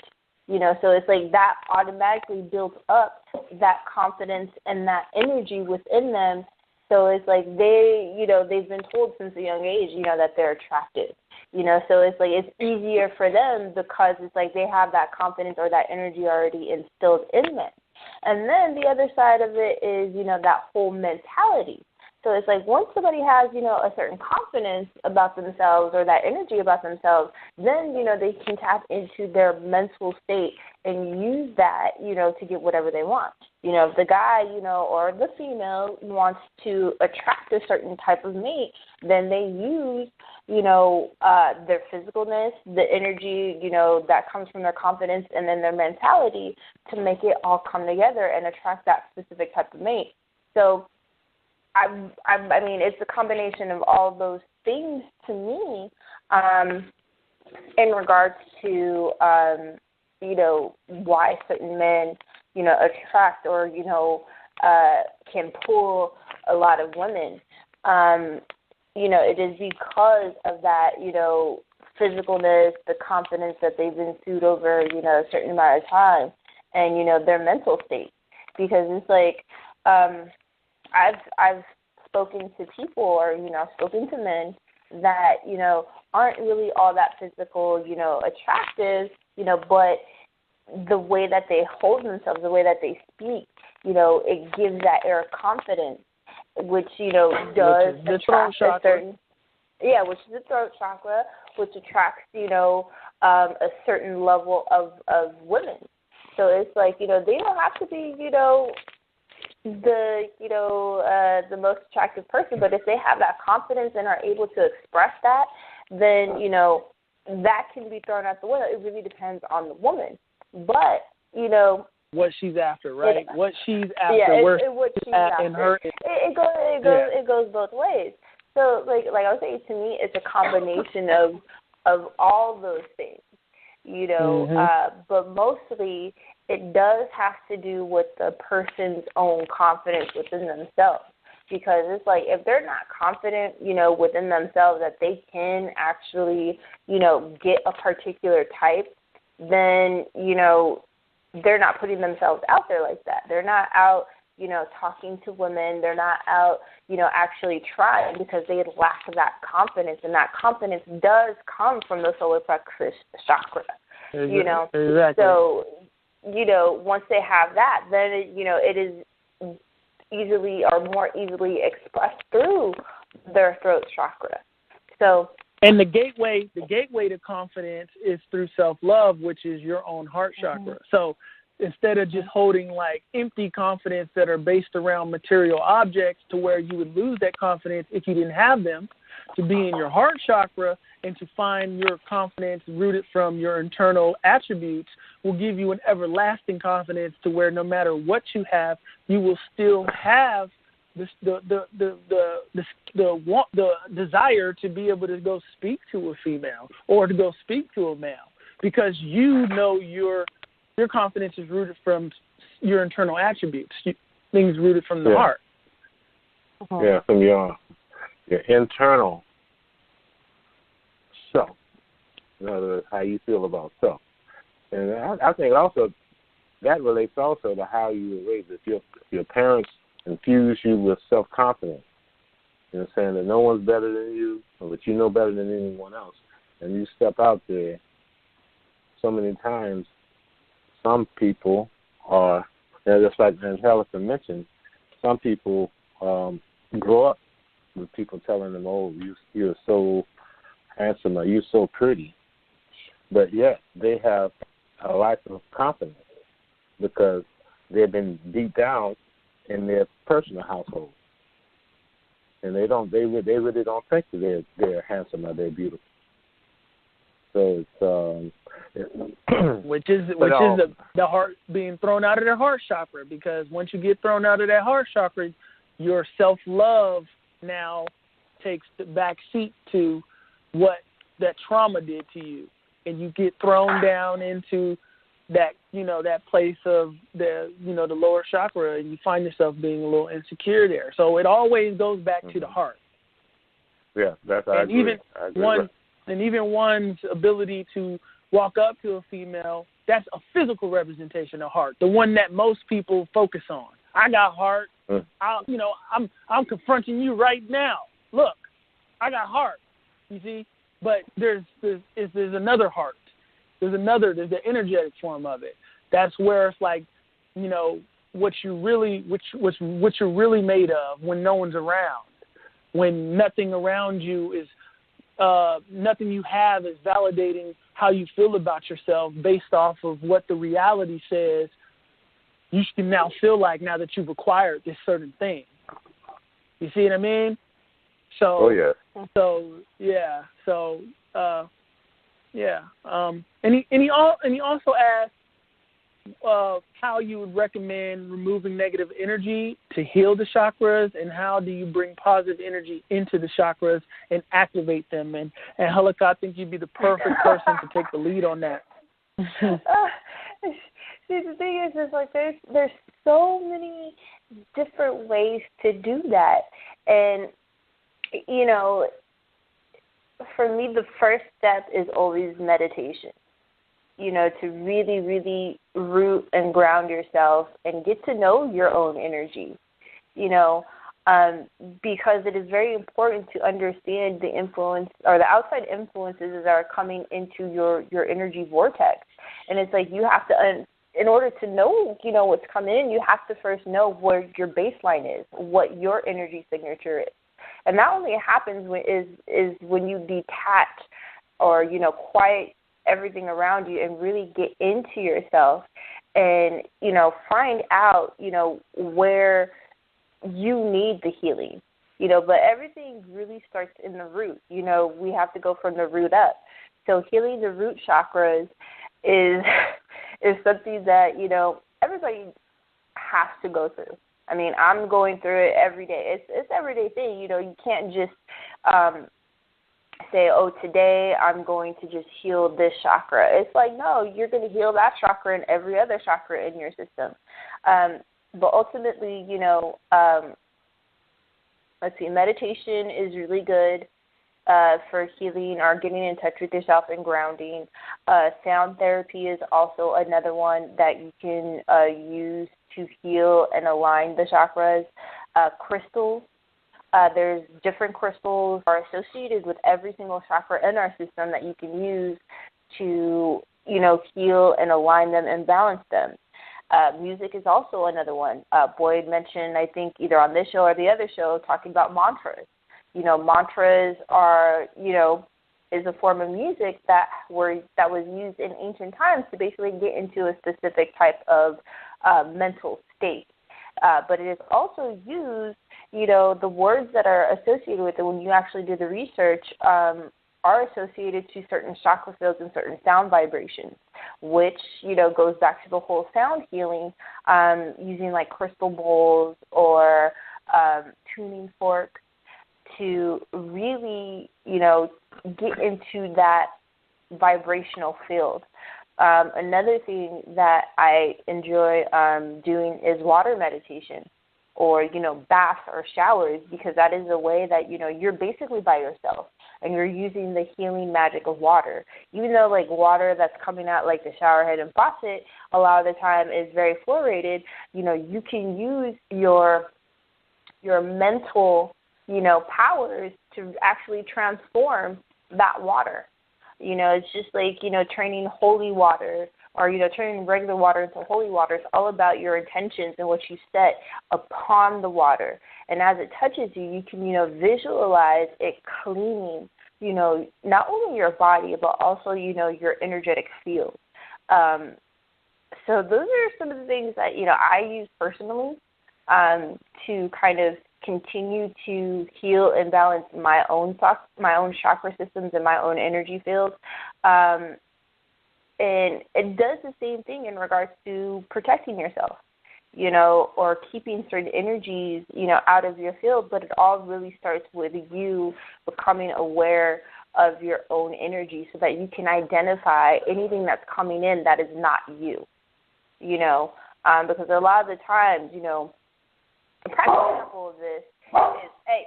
a prime example of this is like when we listen to a certain type of music, in a certain type of mood.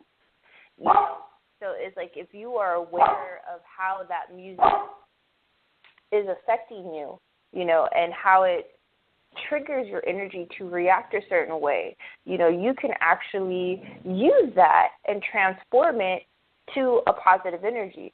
Like, let's say you're listening to like some old school R&B and you feel, you know, you're like we were talking about on the last show, talking about your heart chakra. Is that you can get into that and use that energy to create something or to process a certain energy or old traumas in your life and heal that. So, you and the way you go into that old school R&B too is really key because just from an external perspective, today's music doesn't show you how to really court a woman. No. Like today's music, the male is like almost kind of still like reverse. It's like the male's like, I'm giving her a shot. You know, you lucky to be with me type shit. Like I don't need you anyway. Depending on like, and that's the popular music. When that old school R&B showed you how to talk to a woman, you understand? Yeah. You know, so like she's from a physical perspective, she's on point with that music. Just you know, just to bring that up. If you're worried about what to say, that music will tune you real nice. That old school R&B. That'll tune you real nice to just what to say, just to know where to feel from. Like, you got to mean it, of course, but to know, like, that music is from a different frequency space. So that's why they're saying these things.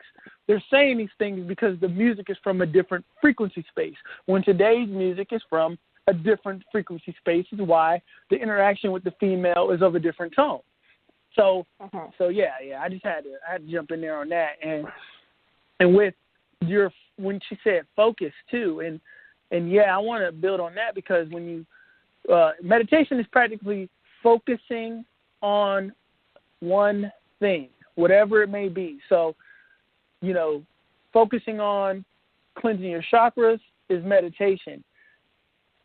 When she says cut out things and kind of isolate yourself, that's really key too, because what we don't realize is we're absorbing all that's around us, and we think our actions and our thoughts are ours when a lot of times they're not. So if you can isolate yourself for, you know, stop listening to that same old music you always listening to, do without music for some time. You know what I mean? Just think about how much more grounded people were in a time where there wasn't a television, wasn't a radio. Mm-hmm. They were with themselves. You know, they knew themselves. Like, it's hard to know yourselves when you're always absorbing from some external influence. That's why they have the term external influence. It's not just I was born in a neighborhood where this is going on. It's also what I'm presenting to myself on my own time. That's external influence. So by cutting out that external influence, like Angelica said, you then get to see who you are at your core, like out the womb, more so what you would have been like without being in a world where there was a TV right away. Immediately you're taking on a program. Immediately when you're in the car and you're a kid, you're listening to music, you're taking on a program, a frequency. So you're nobody for the most part today, unless they're conscious, is really, they can say who they would be if there was no external influence. But you can get close to that by learning to filter out external influence and getting back to who you are, and your root of your being. So that's what I'm saying on that. And D? Well, I can't help but ditto what both of you guys. Well, what Angelica said. In regards to, you know, the chakras. And, you know, but one thing I have to tie into recognizing that the main thing is knowing who you are, knowing whether the limitations that you have and where that comes from. And from that standpoint, from the external end and dealing with that, the heart chakra being the middle chakra of all, and that to me, that's the balancing point. You see the music, meditation.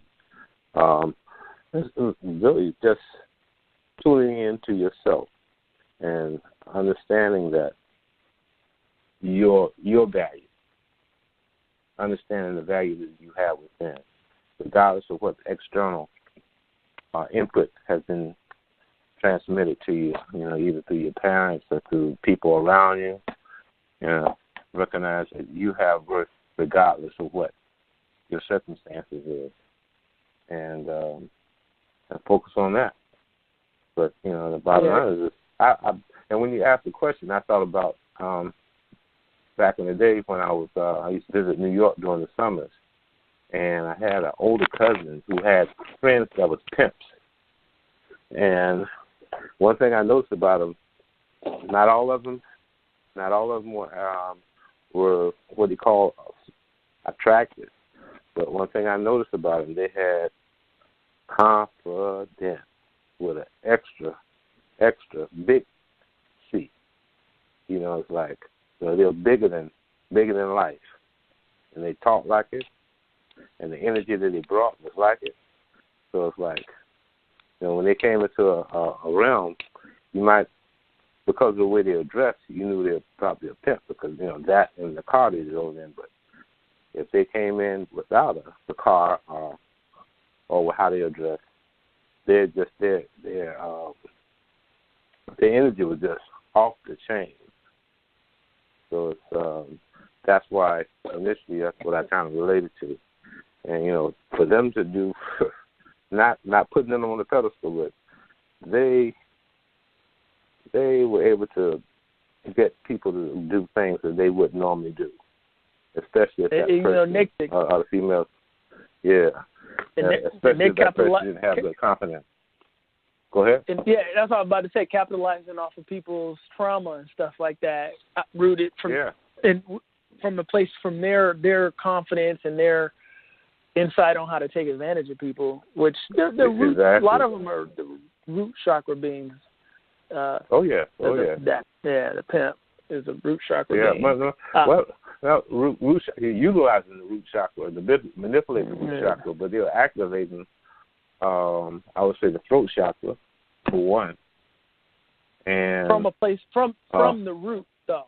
You see, like if they see the way I visualize the chakra is whenever you're speaking from your voice, you're speaking from one of those lower chakras. So if you're using the throat, it's where is it coming from? Where is that? Where are your words rooted from? Is it rooted from the sacral chakra, the root chakra, or the heart? Or is it from a mental place? Or is it a rainbow coming out? You see, I see colors. I think for them it's a rainbow. Yeah, you think a pimp is a rainbow? The way you think they speak in the rainbow? Oh yeah. Even though it's a lower energy level as far as taking advantage of those who have issues, as far as that they're stuck in there.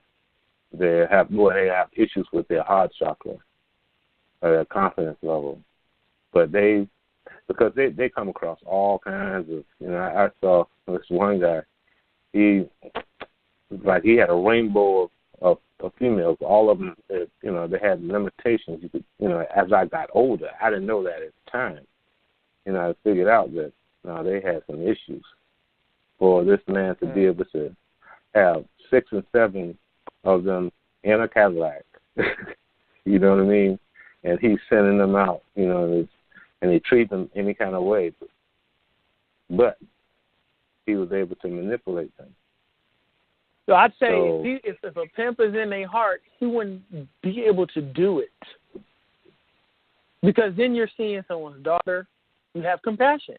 So they might be able to elements of caring and of the heart, but they're not really in that heart chakra.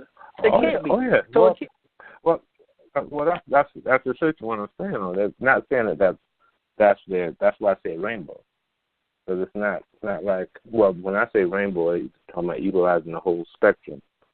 You mean at one given time? You mean at each color at separate times? Okay, because the enlightened being like a Christ character or a Krishna character, they represent the rainbow bridge. At all times, the actions are coming from all the colors at once. So let's say if you could visualize the words, it would be a rainbow. All the colors, not just when I'd say a pimp. Sometimes he'd be speaking red. Sometimes he'd be speaking yellow. Sometimes he'd be speaking green. Sometimes he'd be speaking blue. But it would be either or. It would never, or some of the two together. It would never be a rainbow. If you can picture what I'm saying, you feel me?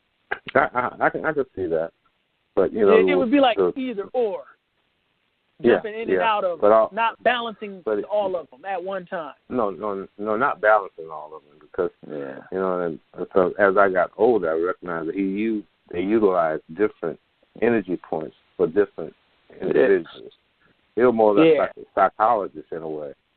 That they found out what the weakness was, where they had father issues, where they had self-esteem issues, where they had, that was the base of it right there. But he was able to tweak, push their buttons in order for them to do what he wanted them to do. So it's like, but I can identify as having an actual rainbow as a totality, but they were master, they are master psychologists, but it only works from a mundane level, but and that's And touching on the chakra again, I feel like a lot of people, for organ ducts rule, we kind of like in the beginning it seems like people see them as something external from them, but they have a lot to do with your mental self, your who you are. So you fix them, you can fix them by changing who you are in your root.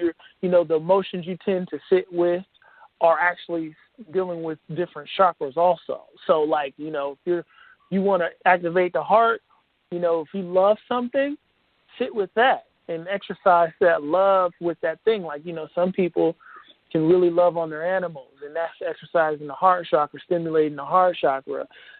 So like if you're trying to stimulate that root chakra, and you want to do things that are based from that place. Think from that place also. You can think from that place also. You can visualize from these different places. So you should look up like the representation of all the chakras, and then not only take action from those places, but try to become like a complete entity that exercises them emotionally and mentally. And that's probably the best way of really fine-tuning and holding the new way you spin the chakra, the new way you fill it up. Because, you can use a crystal and then go back to thinking the same way. That drops you right back into having an unactivated energy center. Because your thoughts really do matter about how you feel. And how you feel matter on how your thoughts come out. So a lot of these external things should be used to strengthen, but you should first try to. I would if you could, do it your way. But I like to start with things from inside of me, and then start using things outside of me, because then I know they're not crutches to me. They're just amplifying me. And And if anybody does have a Go ahead. Yeah, I must say that's the only way to start. It's got to be internal. Exactly. You know what I mean? If you don't start from internal, it's building up, like from the foundation up, from the root chakra up. And it's not going to be, you can say from the root chakra, but the bottom line is building up identifying with your self-worth. Yeah, the heart is very important, too. That's one of the secrets, the heart. I feel like that's kind of where you are when you say that. And the heart is very important. Again, organ ducts rules. Go Google stained glass windows of Christ with his heart exposed. And I'm not saying this because I'm a Christian, but I'm saying this because it's a coded picture showing you that the heart is a very important energy center, and that that that representation that is Christ, that symbol, is rooted and has used that bridge between, those lower chakras and then those higher chakras from the heart space, when a lot of people are going and bypassing the heart, using their voice and using their mind, and really staying away from their heart. So, really, really, the heart is very important when it comes to our spiritual growth. It's one of the secrets. It's one of the secrets. If you have a question at this point, press 1 if you have a question, and I'll get to you after D's done. Yeah. Or if you have something to add. Yeah, the intention. Yeah, I was just going to say, regardless of what, he wants to know whether or not utilizing or strengthening your energy core, your being chakras to attract women. What is your intention? Do you just want to attract women for sex, or is it you want an actual relationship that's going to be a growth, that you're going to grow into a loving relationship? So hopefully, he's thinking about developing, being attracted to a point where he can grow into a loving relationship. So in that case, that's, of course, it would be the solution would be to focus on the heart chakra, but also recognize that you have to go from the foundation, which is the root chakra, and build up. And so it's I just want to bring that up. Yeah. Sometimes some people intention, they just want to. They're just like you mentioned about a lot of the guys in your generation in particular, boys. It's just about sex. Not thinking about relationships. Think that that's going to end all, be all. It's only a few of you guys really I noticed, just from the outside looking in, including my son, that's really interested. I'm sure it's getting to that point now whether it's going to be whether or not you're going to be interested in a loving relationship, or it's just going to be about the root of sexual. Totally.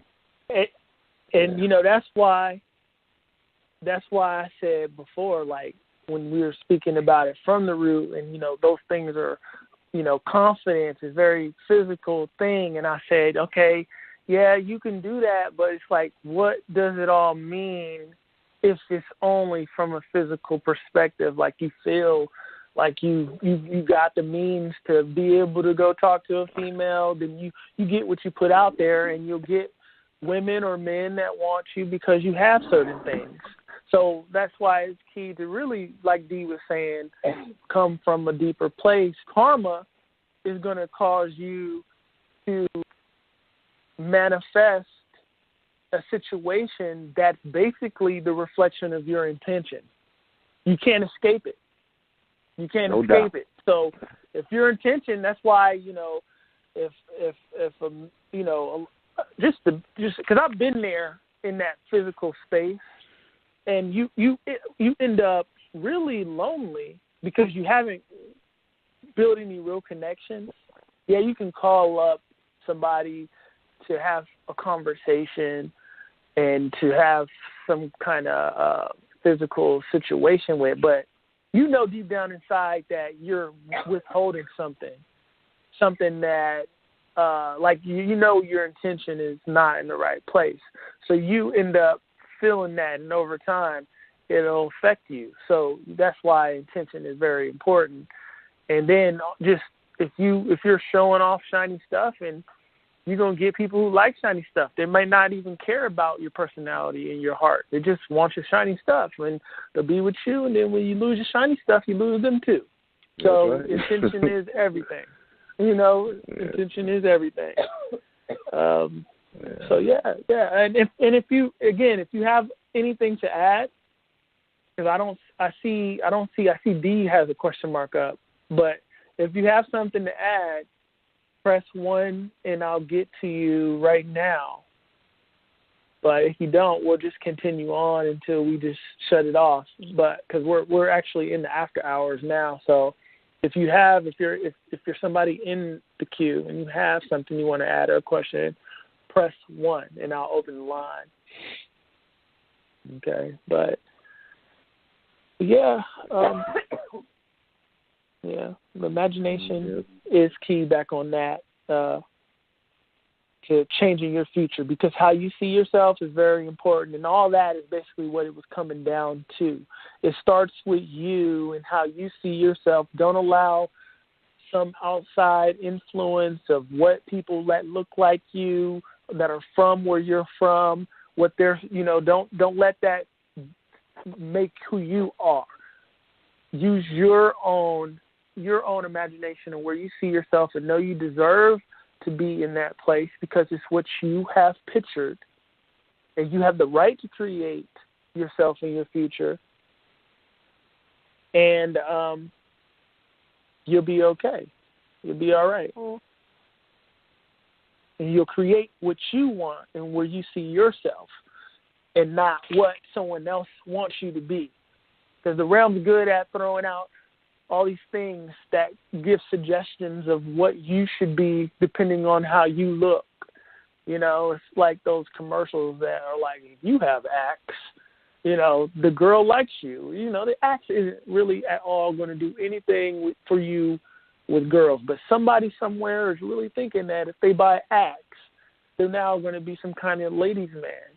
And it's like, that's an example of the realm suggesting to you something that's not true, and then it's a suggestion of you not. It's an example of a person not really writing their own future and using their own imagination. That was somebody's imagination put into an ad to influence your mind, because you'll make it so in a sense to where you'll buy it up thinking it's going to happen, but it's not going to happen like that though, like the commercial. Okay, someone press 1. Area code 469, last 4 digits 4097. Yes. How you doing? Is it too loud in the background? Hello, everyone. This is Steve. Is it too loud in the background? No, I don't hear anything. Oh, great. I want to change the flavor for just a second, and instead of the men being attractive, I want to use the women. So here it is, you have these women that are attracting all of these men, but she's not a promiscuous kind of person. She's kind of quiet or whatever. But I noticed that a lot of times when that happens, sometimes you put out, like you say, you put that energy out unknowingly, and you start receiving things that's supposed to help you with your chakras, right? Not knowing that you need to express yourself more. So now you got this guy that you express because of the energy, because you put it out that you want to be able to be more spoken, you want to be able to present yourself a certain kind of way. So now you have the opportunity to where you're attracting all of these guys, different kinds, to just be able to assess that part of you that you need. You know what I mean? Yeah, exactly. Yep. And then that's when appearance comes into the fold, because certain males are going to stay away if they don't feel they're what they're used to dealing with. So if you're a person that's creating your future and you create your own look, that also is magic that sets you apart, but it protects you in the sense to where certain bad intention kind of males won't even have the goal to approach you, because you're not what they're used to, because people in this realm tend to go after what they're used to, what they feel what they feel is going to be entertain their company. But if you look something completely out of the norm, some of these I don't want to offend anybody, but someone in their lower chakra, somebody you don't want in your space, they're not going to even have the will to be able to come up to you, because you look nothing like what they're used to, and you present yourself nothing like what they're used to. And this is where, some women that tend to dress and show revealing, This you could be not promiscuous as a female, but like to show your curves. But see, what that does is it suggests to certain males that you're advertising. So therefore, all kinds of cats that are, are going to at least be able to holler or hoot because you're showing something. But only a certain kind of male, if you look a certain way in the face, will have the confidence to feel like you would actually give them the time of day. But you still get those guys, huh? Yeah. So what if you have a woman that has her business to where she needs to go and be able to speak more, but she's very quiet and shy in her own way. And so now she sends out the vibration to the universe saying, I really wish I could be able to use my voice more. I want to be. So now she attracted this guy in her life. And because her intentions were very pure and she put out what she wanted, now she attracted someone that she has to talk. You know what I'm saying? She has to be able to exercise her means of being able to be vocal. You see what I'm saying? Because it has nothing to do with the physical. It's all about the vibration that she put out in the universe. Has pretty much, I think you said in the show a long time ago, it matched what she was looking for. So it's not about the attraction to the appearance. It's about matching the vibration that she wants to be able to talk more or be able to be a good speaker. So now she has the opportunity to be able to practice, I'll say, on this guy, the energy of the guy that she attracted. You see what I'm saying? No, that works. That works too. I was just saying from the look of it all, sometimes let's say you showing some curves, you don't know, certain events, we talked about this before, certain males can kind of, they know they've been around the block long enough to know not to be suggestive too early, so they can sit back like a fisherman and really play to feel better and tend to the woman's needs. You don't know the intention is basically what I'm saying if you showing so much. But like I know for me, right, if I see a woman that's not showing me everything right away, I'm more prone to be interested in her personality because I'm not distracted by what I'm seeing. It's just a given. If I'm not seeing it all in front of me, I'm more thinking about, okay, this person looks interesting. I wonder what they think about. Therefore, now I'm getting to know you on a deeper level, and it's not about the physicality of it all. And, that situation breeds a relationship where the people really connect and, one is more prone to really try to help this person grow rather than only if you're with me, I'm going to help you grow because I want what I see. A lot of males are on that level. I want what I see. But if if you're strategic in that regard of just keeping it, I'm not one to tell somebody how to dress though either, but I just know it's a technique. It's a technique. Yeah, but it's a technique to keep certain energies away. But you do pretty good though. You dress pretty well, boy. I must give it to you. Yeah, but I must say though that the bottom line is men, General Boyd said, some men, I would say 95% men are visual. So if you are dressing a certain way, you're going to attract just that. Exactly, it's a given. You know what I mean? Mm-hmm. So it's also that's why it's best to dress kind of middle of the road until you really find out and attract that kind of female, kind of male that you're looking for. Because otherwise, this is the whole story to say, if you dress like a police officer, people are going to say, officer, stop. Well, what you doing with a police officer uniform on? Mm-hmm. If you get the gist what I'm saying. If you dress like a... Yeah. It's like that old saying, if it looks like a duck, it sounds like a duck. That's right. That's right. And it's not always true. It don't have to be a duck, but people are going to think you're a duck. Yeah, and that's really, going back to what the caller was saying, in regards to, this particular woman, putting out into the universe, she wanted to become more confident in regards to speaking. Now, that doesn't necessarily mean that, she's going to get guys. She's probably going to be put into certain situations that are going to allow her or make her express, and vocalize, what she's feeling, what she's thinking. So it doesn't always necessarily, have to be with men. I mean, unless that is her specific intention, is that she wants to have more confidence in regards to speaking to men, then she's going to have, or not even that she's going to have, but she is going to change her vibration. So things that she does and things that she says is going to be different because that is her intention, So it's like when you think it, you actually have to put in the action. It's like I'm going to have to change, if I want to be more confident in speaking to, guys, then I have to be confident speaking, and being good about or speaking positive to myself, and that is what's up.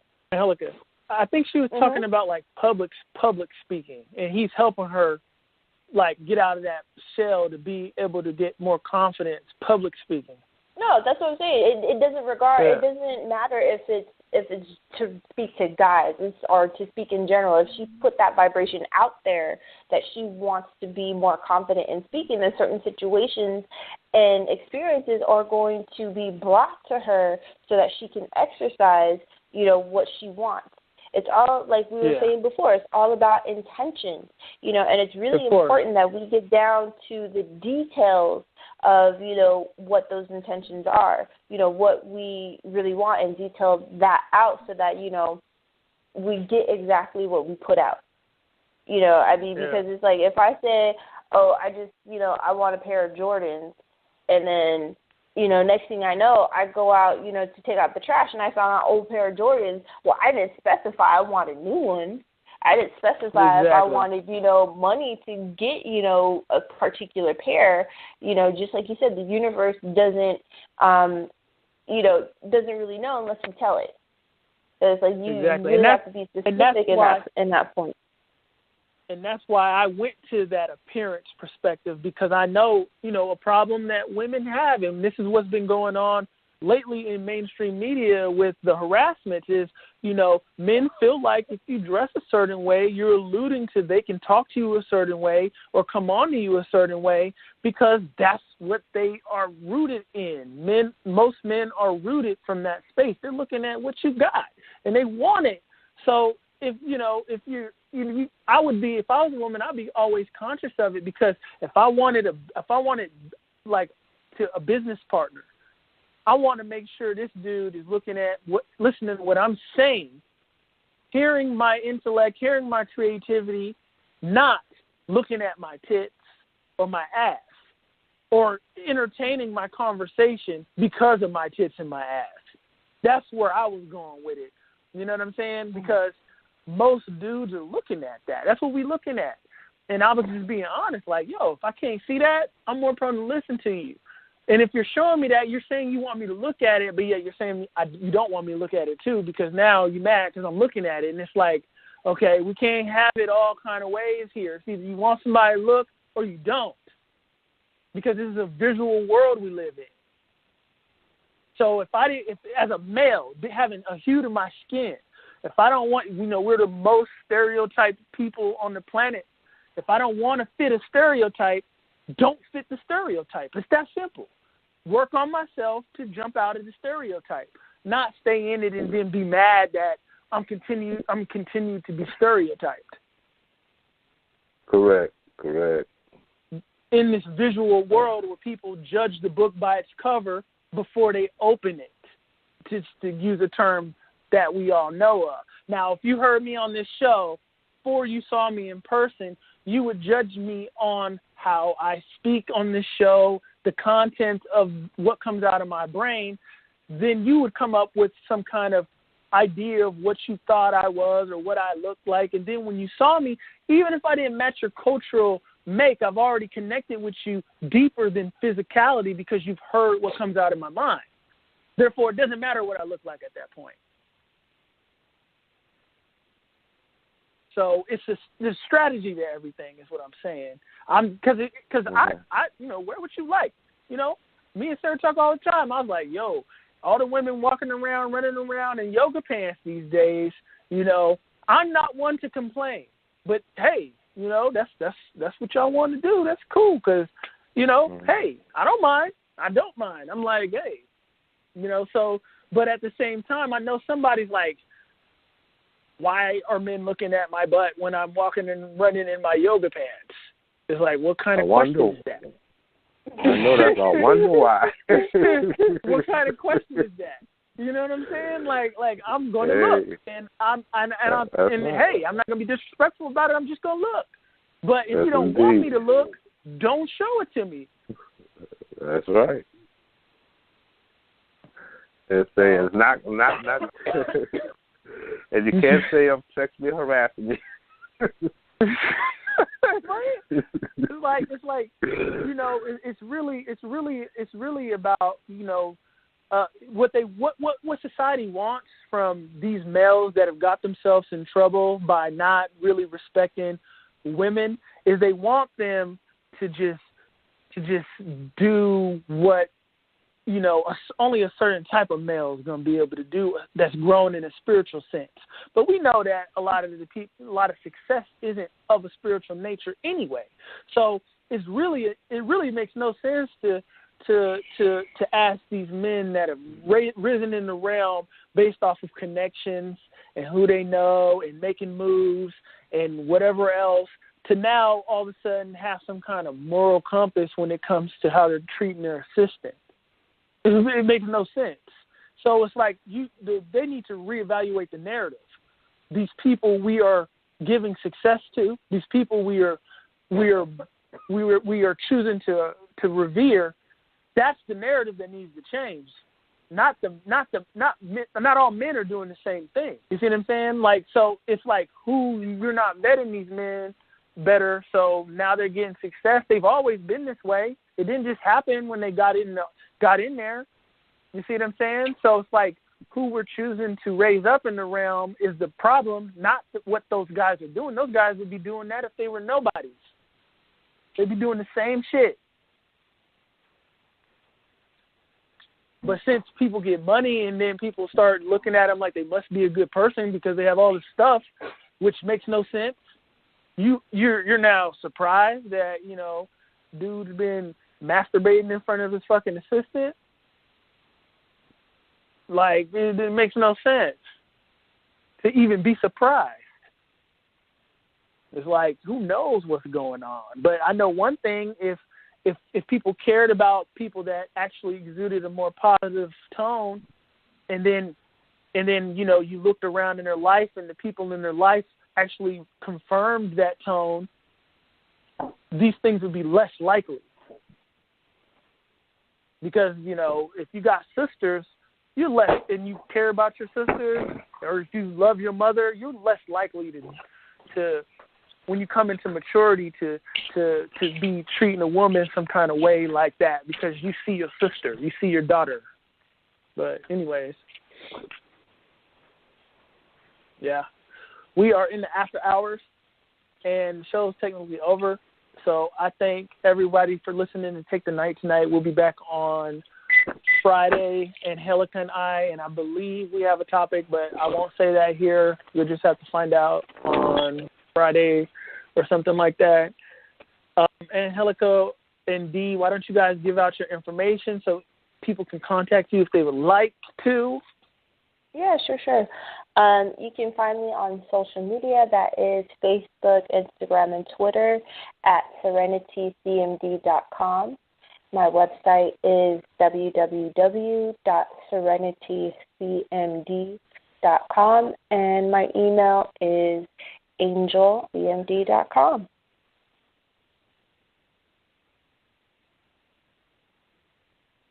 D?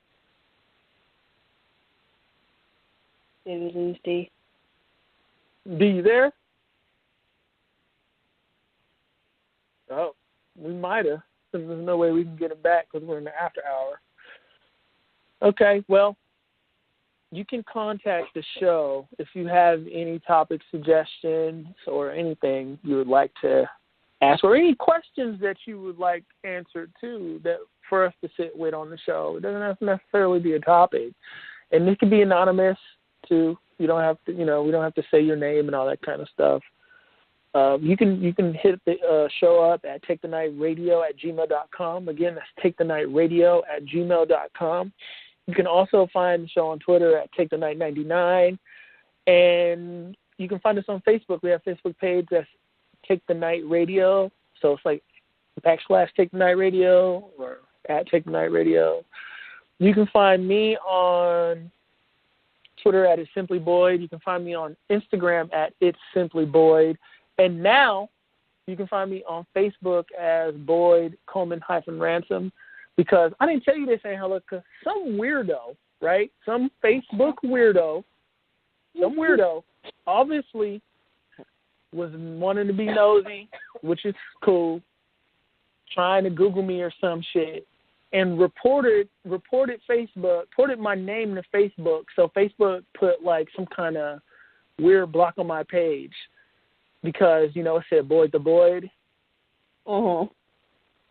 And, I was like, okay, whatever. I don't feel like dealing with this. I'm going to just, do this here so they can go kick rocks. Whoever did that, my sisters, my mom's on Facebook.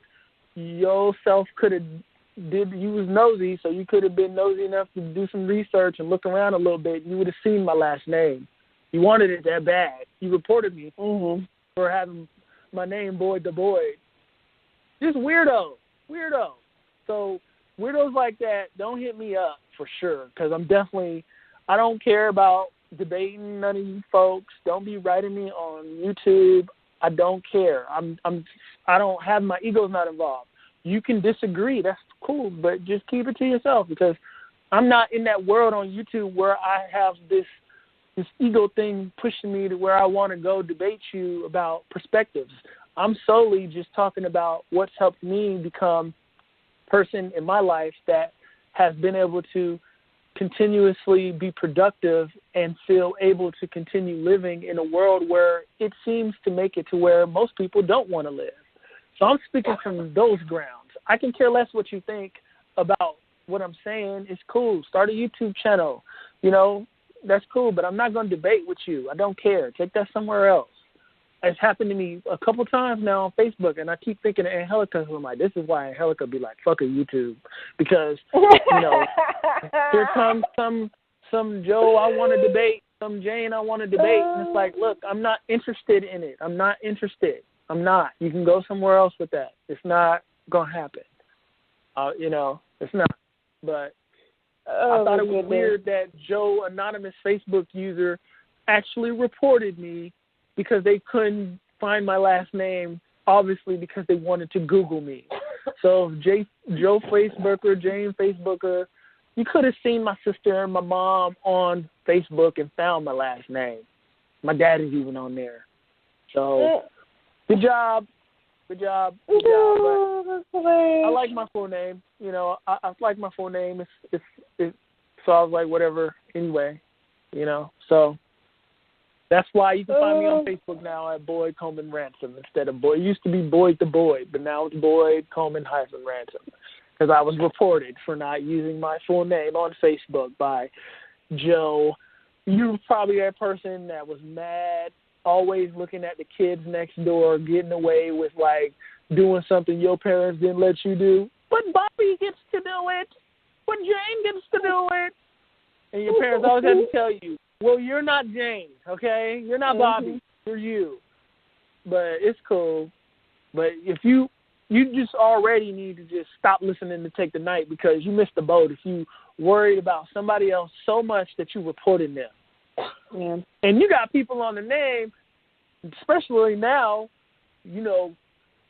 Wakanda, Rafiki Jones, goddamn, and you gonna report me for using my literal name twice. It's just weird to me. It's weird, especially when you got, oh my goodness, it's strange. But thanks for listening to Take the Night. we'll be back on Friday. Angelica and D won't be with us. I don't know where D is. And, yeah, that's the show. Welcome to Take the Night, and I'm your host, Boy. Oops. I'll take the night. I'll take the night. I'll take the night. I'll take the night. I'll take the night. I'll take the night. I'll take the night. I'll take the night. 'Cause you have a heart that's divine. Deserving you all, girl, you're mine. Eternity's ours, yeah, you're mine. We'll live a life. I'll take the night.